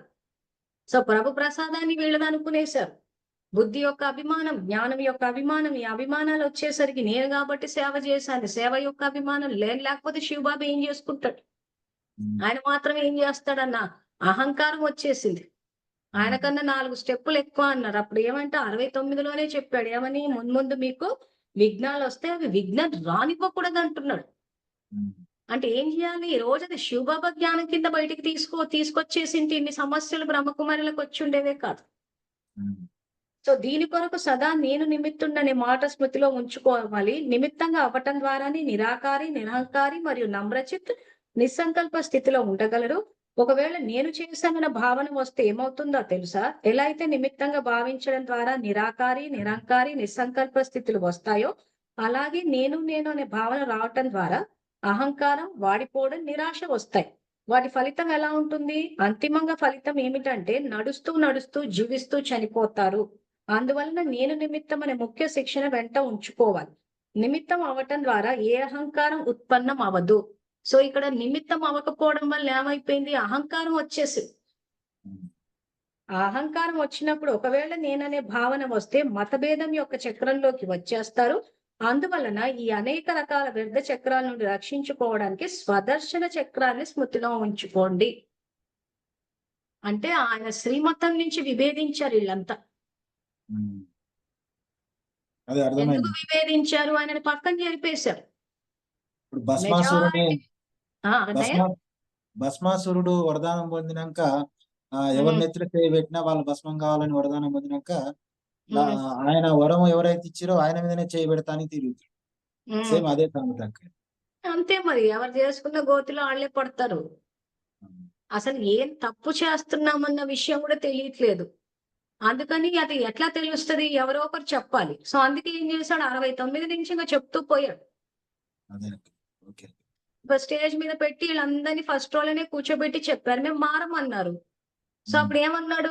రాకపోతే ప్రాప్తులు రావు అని చెప్పాడు. సో ఫాలో అయింది ఎవరు? దాదీలను కానీ, సెంట్రక్కల్ని కానీ, ఎవరికైతే శివబాబా మీద నిశ్చయం లేదో వాళ్ళు ఫాలో అయ్యారు. అందరూ ఫాలో అవ్వలేదు. ఈరోజు సృష్టిలో ఇంకా చాలా మంది సుఖంగా హ్యాపీగానే ఉన్నారు కదా. మరి కుటుంబ వ్యవస్థ కూలిపోయింది ఎవరిది? బ్రహ్మకుమారుల ఫాలోవర్స్దే. మిగిలిన వాళ్ళంతా హ్యాపీగానే ఉన్నారు కదా ఫ్యామిలీ తోటి. మరి చివరగా మీకు ఒక ఎన్ని చిన్న డౌట్ అక్కయ్య. అయితే చెప్పండి. ఇప్పుడు బాబా ఏం చెప్తాడంటే, ఎక్కడో డేటు కరెక్ట్ గుర్తులేదు కానీ మురళిలో సేవలో యుక్తి వాడండి అని చెప్తాడు. అయితే ఉమ్, మనము మొన్న అమ్మా నాన్న అనాథాశ్రమం వెళ్ళినప్పుడు ఉమ్, అక్కడ ఈ యొక్క యుక్తి వాడాం. ఓం శాంతి బ్రహ్మకుమారిలో అంటే బాగోదు అని అక్కడ వర్డ్ ఏం వాడినాం అంటే ఓం నమ శివాయ అని వాడినాం. మనం ఆ ఉమ్, సేవ అక్కడ ఉన్నంత ఉమ్, సేపు ఓం నమ శివాయ అని వర్డ్ వాడి. ఉమ్, అయితే వీళ్ళు కూడా వరల్డ్ లో 800 crores పాపులేషన్ ఉంది. పాపులేషన్ లో హిందూస్ తక్కువ పర్సెంటేజ్ వరల్డ్ ఉమ్, వైజ్ గా చూస్తే. ఉమ్, అయితే బొట్టు పెట్టుకునే వాళ్ళు తక్కువ. అయితే ఉమ్, జ్ఞానం అనేది విశ్వంలో ఉన్న పిల్లలందరికీ ఉమ్, అందరికీ జ్ఞానం చెప్పాలి. ఉమ్, అయితే బొట్టు పెట్టుకుంటే ఎక్కువ జనాభా ఉన్నది ముస్లిమ్స్ అండ్ క్రిస్టియన్స్. ఉమ్. అయితే బొట్టు పెట్టుకుంటే సెంటర్ లోకి రారేమో, జ్ఞానం వినరేమో అనే యుక్తితోటి బొట్టు పెట్టుకోలేదేమో, ఇది అనుకోవచ్చా? కాదు, వీళ్ళకి ఏంటంటే స్వతహాగానే ఈ ఈ క్రిస్టియన్స్ ముస్లిమ్స్ వీళ్ళంతా ప్రకాష్ మణిదాది ఏదైతే దర్గాలు కట్టి ఇచ్చేసారో యాక్చువల్ గా క్రిస్టియన్స్ ముస్లిమ్స్ బౌద్ధ మతం అన్ని మతాలకి వీళ్ళు పునాది వేసేసారు. కారణం ఏంటని ఇది ఇప్పుడే చెప్పారు, అంటే శివబాబా నుంచి విభేదించేశారు. సో ఆ సంస్కారాలు వీళ్ళలో ఉండిపోయినాయి. సో కాబట్టి ఆ తర్వాత కూడా ఈ బొట్లు పెట్టుకోకపోవడము, వైట్ చీరలు కట్టుకోవడము, ప్రసాదాలు తినకపోవడము, ఇవన్నీ ఇతర మతస్థులే చేస్తారు. అవునక్క. ఈ రోజు ప్రసాదం అంటే ఎవరిది? భగవంతుందే కదా. ఎవరా భగవంతుడు? అదే హలో. శివబాబా కదా. అవునక్క. బాబా భక్తిలో నారాయణుడు, ఆ తర్వాత శక్తి రూపాలు. సో మరి అది ఎందుకు తినరు మరి? క్రిస్టియన్స్ ముస్లిమ్సే కదా తినండి. సో వీళ్ళలో ఏంటంటే ఆ సంస్కారాలు ఇదైపోయాయి. సో జ్ఞానంలోకి వచ్చిన తర్వాత బాబా చెప్పినప్పుడు అందరూ సమానం అన్నప్పుడు వీళ్ళు మార్చుకుని ఉండింటే ఇతర ధర్మాల స్థాపన జరిగి ఉండేది కాదు. కానీ వీళ్ళు లౌకికంలో కూడా మార్చుకోలేదు. లౌకికంలో కూడా హిందూసే వేరే వాళ్ళ ఇప్పుడు ముస్లింల ఏది పండుగలు దర్గా కందూర్ అని అట్లాంటివి చేస్తారు కానీ ముస్లిమ్స్ క్రిస్టియన్స్ హిందూ దేవాలయాలలో ప్రసాదం ముట్టుకోరు అక్క.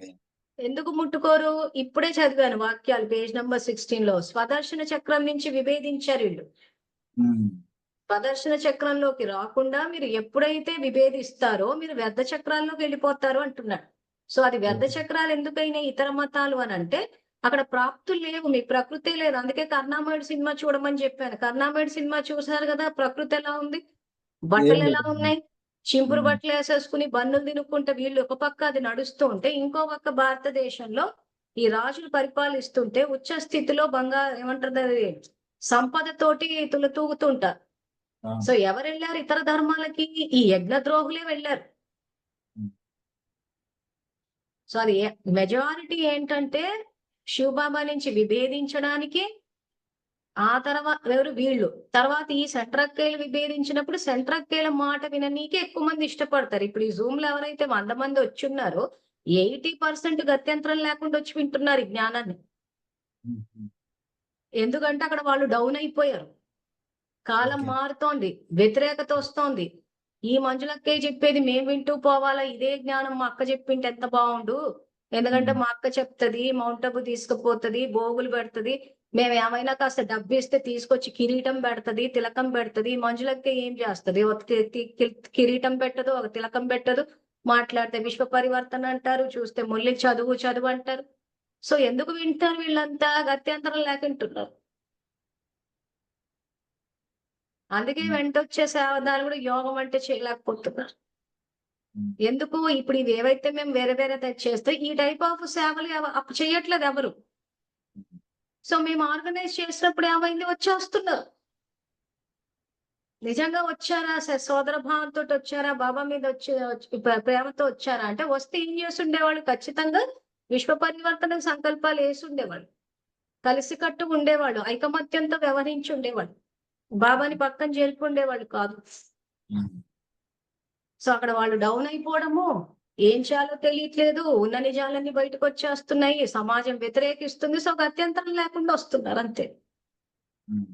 ఇప్పటికీ చాలా మంది మనసులో మా అక్క చెప్పింటే ఎంత బాగుండు, చక్కగా సెంటర్కి వెళ్ళిపోయి హ్యాపీగా బోగులు తింటూ అప్పుడప్పుడు ఒకసారి అట్లా మౌంట్ అబు ట్రిప్ వేసి అక్క చేత మెయిన్ అక్క విశేషాత్మలని పొగుడుతూ ఉంటది. ఇప్పుడు నేను ఇంతసేపు మాట్లాడి నేను ఎవరిని విశేషాత్మని పొగడనే లేదు.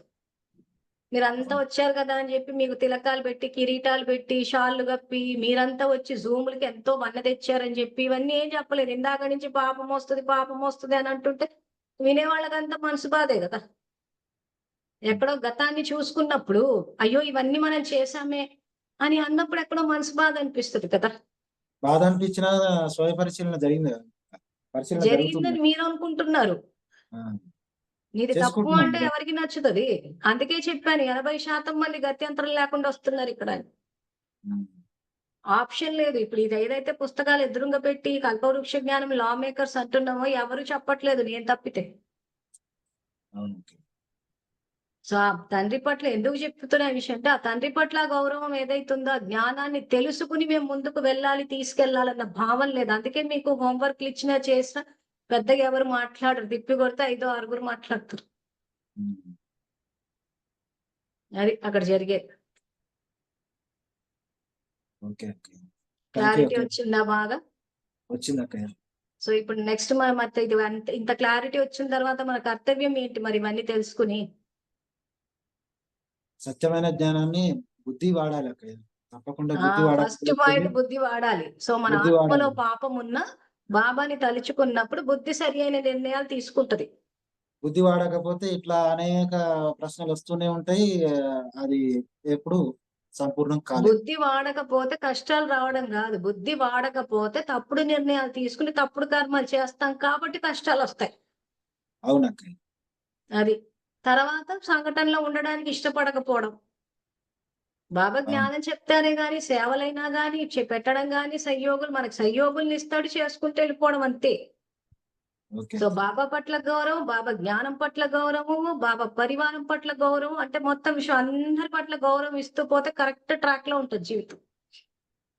అవునక్క. అది చేసి ఇప్పుడు మనం జ్ఞానం తెలుసుకుని అండర్స్టాండ్ చేసుకుని అందరినీ ఎడ్యుకేట్ చేయాలి. జ్ఞాన యోగాల ద్వారా పరివర్తన జరగాలి. ఉమ్, సో ఈ రోజు ఈ జూమ్ ద్వారా మేము పెట్టే సేవలకు వచ్చి మీరు ఏదైతే ఇప్పుడు మా టీంలో ఈ టీం నుంచి మేము నెక్స్ట్ శివబాబా టీంకి వెళ్ళాలన్నదే నా శుభకామన. థ్యాంక్ యూ అక్క. ఆ స్టేజ్కి వచ్చారు మీరు. So okay. అందుకే వ్యక్తులతోటి ఉండడము కలిసి ఇవన్నీ ఇప్పుడు అలవాటు చేసుకుని అది ఎంత టఫ్ కండిషన్స్ సిచ్యువేషన్స్ అయినా చేయగలిగిన రోజున ఆయన టీంలోకి వెళ్ళిపోతాం. అప్పుడు ఇంకా ఆయన బ్రహ్మాండమైన సేవలు చెప్తూ పోతుంటారు. అప్పుడు ఆ పరీక్షలు వస్తూ ఉంటాయి. ఆ వచ్చినప్పుడు పాస్ అయితే అప్పుడు మార్కులు. మీరు ఊరికే పుస్తకాలు వేసుకొని చదివితే మార్కులు రావు. ఎగ్జాములు పాస్ అవ్వాలి. అది అవును. అవ్వాలి అని అనంటే ఇంకా మనం ఆయన టీంలోకి ఎలివేట్ అవ్వాలి. అవును. అది అర్థం లేని చదువు వ్యర్థం అని నోటు సామెత ఉంది అక్క. ఎందుకంటే అంతే అర్థం మరి. లేకుండా చదివితే ఎంత చదివినా ఇప్పుడు అదే నిన్న అన్నారు కదా జానకి అది 20 సార్లు చదువుతుంది. మనం ఆచరించకపోతే ఇప్పుడు ఈ చదివిన పాయింట్లలో మీకు అసలు జ్ఞానం ఎందుకు భక్తిలోనే చెప్పాడు. భక్తి యోగ భగవద్గీతలో అభ్యాస యోగం కన్నా జ్ఞానం, జ్ఞానం కన్నా ధ్యానం, ధ్యానం కన్నా కర్మఫల త్యాగం అన్న. సో అభ్యాసాలను ముల్లి చదివి పాటలు వేసేసుకుంటున్నారు. కానీ యాక్చువల్గా ఉండాల్సింది జ్ఞానం. రైట్ ఏదో రాంగ్ ఏదో తెలుసుకోవాలి. దానికన్నా ధ్యానం అంటే యోగము, యోగం కన్నా కర్మఫల త్యాగం అంటే త్యాగం భాగ్యం అన్న సబ్జెక్ట్. సో త్యాగం చేస్తే గాని భాగ్యం రాదంటున్నాడు. సో హద్దు యొక్క ప్రాప్తుల్ని సుఖాన్ని కూడా ఎవరు త్యాగం చేయమంటున్నారు. ఈ రోజు విశ్వసేవ కోసం చేద్దాము అని అంటే ఎందుకంత అనంటే ఏమి ఇబ్బంది ఉండవు. కొన్నివేళ ఇబ్బందులు ఉన్నా కానీ త్యాగం చేయాలి కదా. చేస్తేనే భాగ్యం కదా.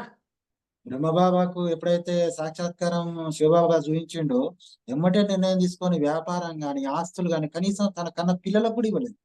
సర్వస్వ త్యాగి. మళ్ళా ఒక్క రోజు కూడా ఆలోచించకుండా త్యాగం చేసిండు కాబట్టి నెంబర్ 1 అయింది. నెంబర్ 1 అది కాగలిగింది. అంటే ఇవన్నీ అన్నయ్య శివబాబా మాటిని కల్పమంతా సుఖపడతాము, పదమాపదం భాగ్యశాలులం అవుతామంటేనే ఈ జ్ఞానం అవసరం. మా ఇష్టం వచ్చినట్టు మేము ప్రవర్తిస్తామంటే అసలు అవసరమే లేదు. అవునక్క. మేము సంఘటనలో ఉంటాం కానీ సంఘటన యొక్క నిర్ణయానికి మేము గౌరవం ఇవ్వము అని అంటే ఇంకా మర్చిపోవచ్చు. 108 కాదు కదా అసలు రాజకుటుంబీకుల దరిదాపులకు కూడా రారు. అవును.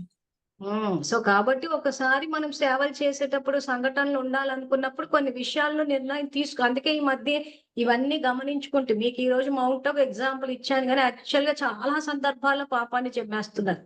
చెప్తే ఇక్కడ బాబా చెప్పినట్టు ఒకవేళ చెప్పినా ఇది నిజమని నమ్మరు. ఆ తర్వాత వాళ్ళు ఏం చెప్పినా ఇచ్చారు, పురుషార్థ జీవితాన్ని ఆపుకుంటారంట. చాలా సందర్భాల్లో మేము చెప్పలేకపోతున్నాం, పాపాన్ని జమ్మేసుకుని వెళ్ళిపోతున్నాం.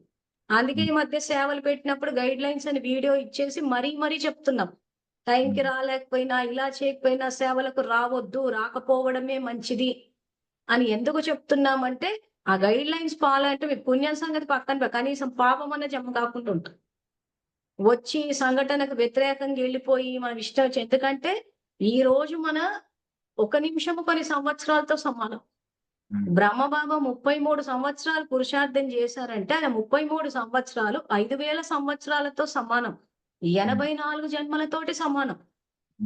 సో ఈ రోజు మనం వచ్చిందే ఎండింగ్ లో, ఆ ఎండింగ్ లో ఆ కొద్ది సమయంలో మనము 5000 సంవత్సరాలు రికార్డింగ్ చేసేటప్పుడు మనం వచ్చేటప్పుడే సాకులు, కారణాలు, ఫిర్యాదులు చెప్పేసుకుని పెట్టేసుకుని మొత్తం శ్రీమతానికి విరుద్ధంగా వెళ్ళేటప్పుడు ఏం జమవుతుంది? అందుకే కొన్ని సందర్భాల్లో సేవాదారులకు చూసి వాళ్ళ స్థితి సరిగా లేనప్పుడు, వాళ్ళు చెయ్యలేరు అన్నప్పుడు వద్దని చెప్పేస్తున్నాం.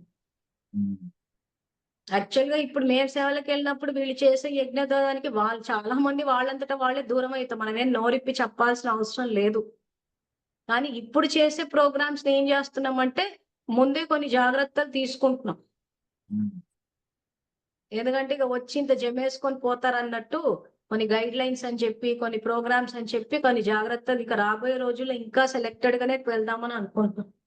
ఇంతమంది కౌరవులను ఎదుర్కోవాలంటే ఈ పాండవులకు ఎన్నో క్వాలిటీస్ ఉండాలి అక్క. అసలు మామూలు క్వాలిటీస్ ఉండవు. అంత మామూలు క్వాలిటీస్ ఉంటేనే ఇప్పుడు ఇంతమంది 800 crores పాపులేషన్ లో చాలా మంది కౌరవులు ఉన్నారు కదా, పాండవులు తక్కువ మంది ఉంటారు. వాళ్ళకు ఎంత మంచి గుడ్ క్వాలిటీస్ ఉంటే ఆ కౌరవులను ఎదుర్కోవాలి. వాళ్ళే గుడ్ శివబాబాకి క్వాలిటీస్ ప్లస్ మెయిన్ మన వైపు బాబా ఉంటారు కాబట్టి విజయం అన్నది పాండవులకే నిశ్చయం చేసి పెట్టాడు. ఎక్కడ కూడా ఆయన కౌరవులు విజయాన్ని సాధిస్తారని చెప్పలేదు.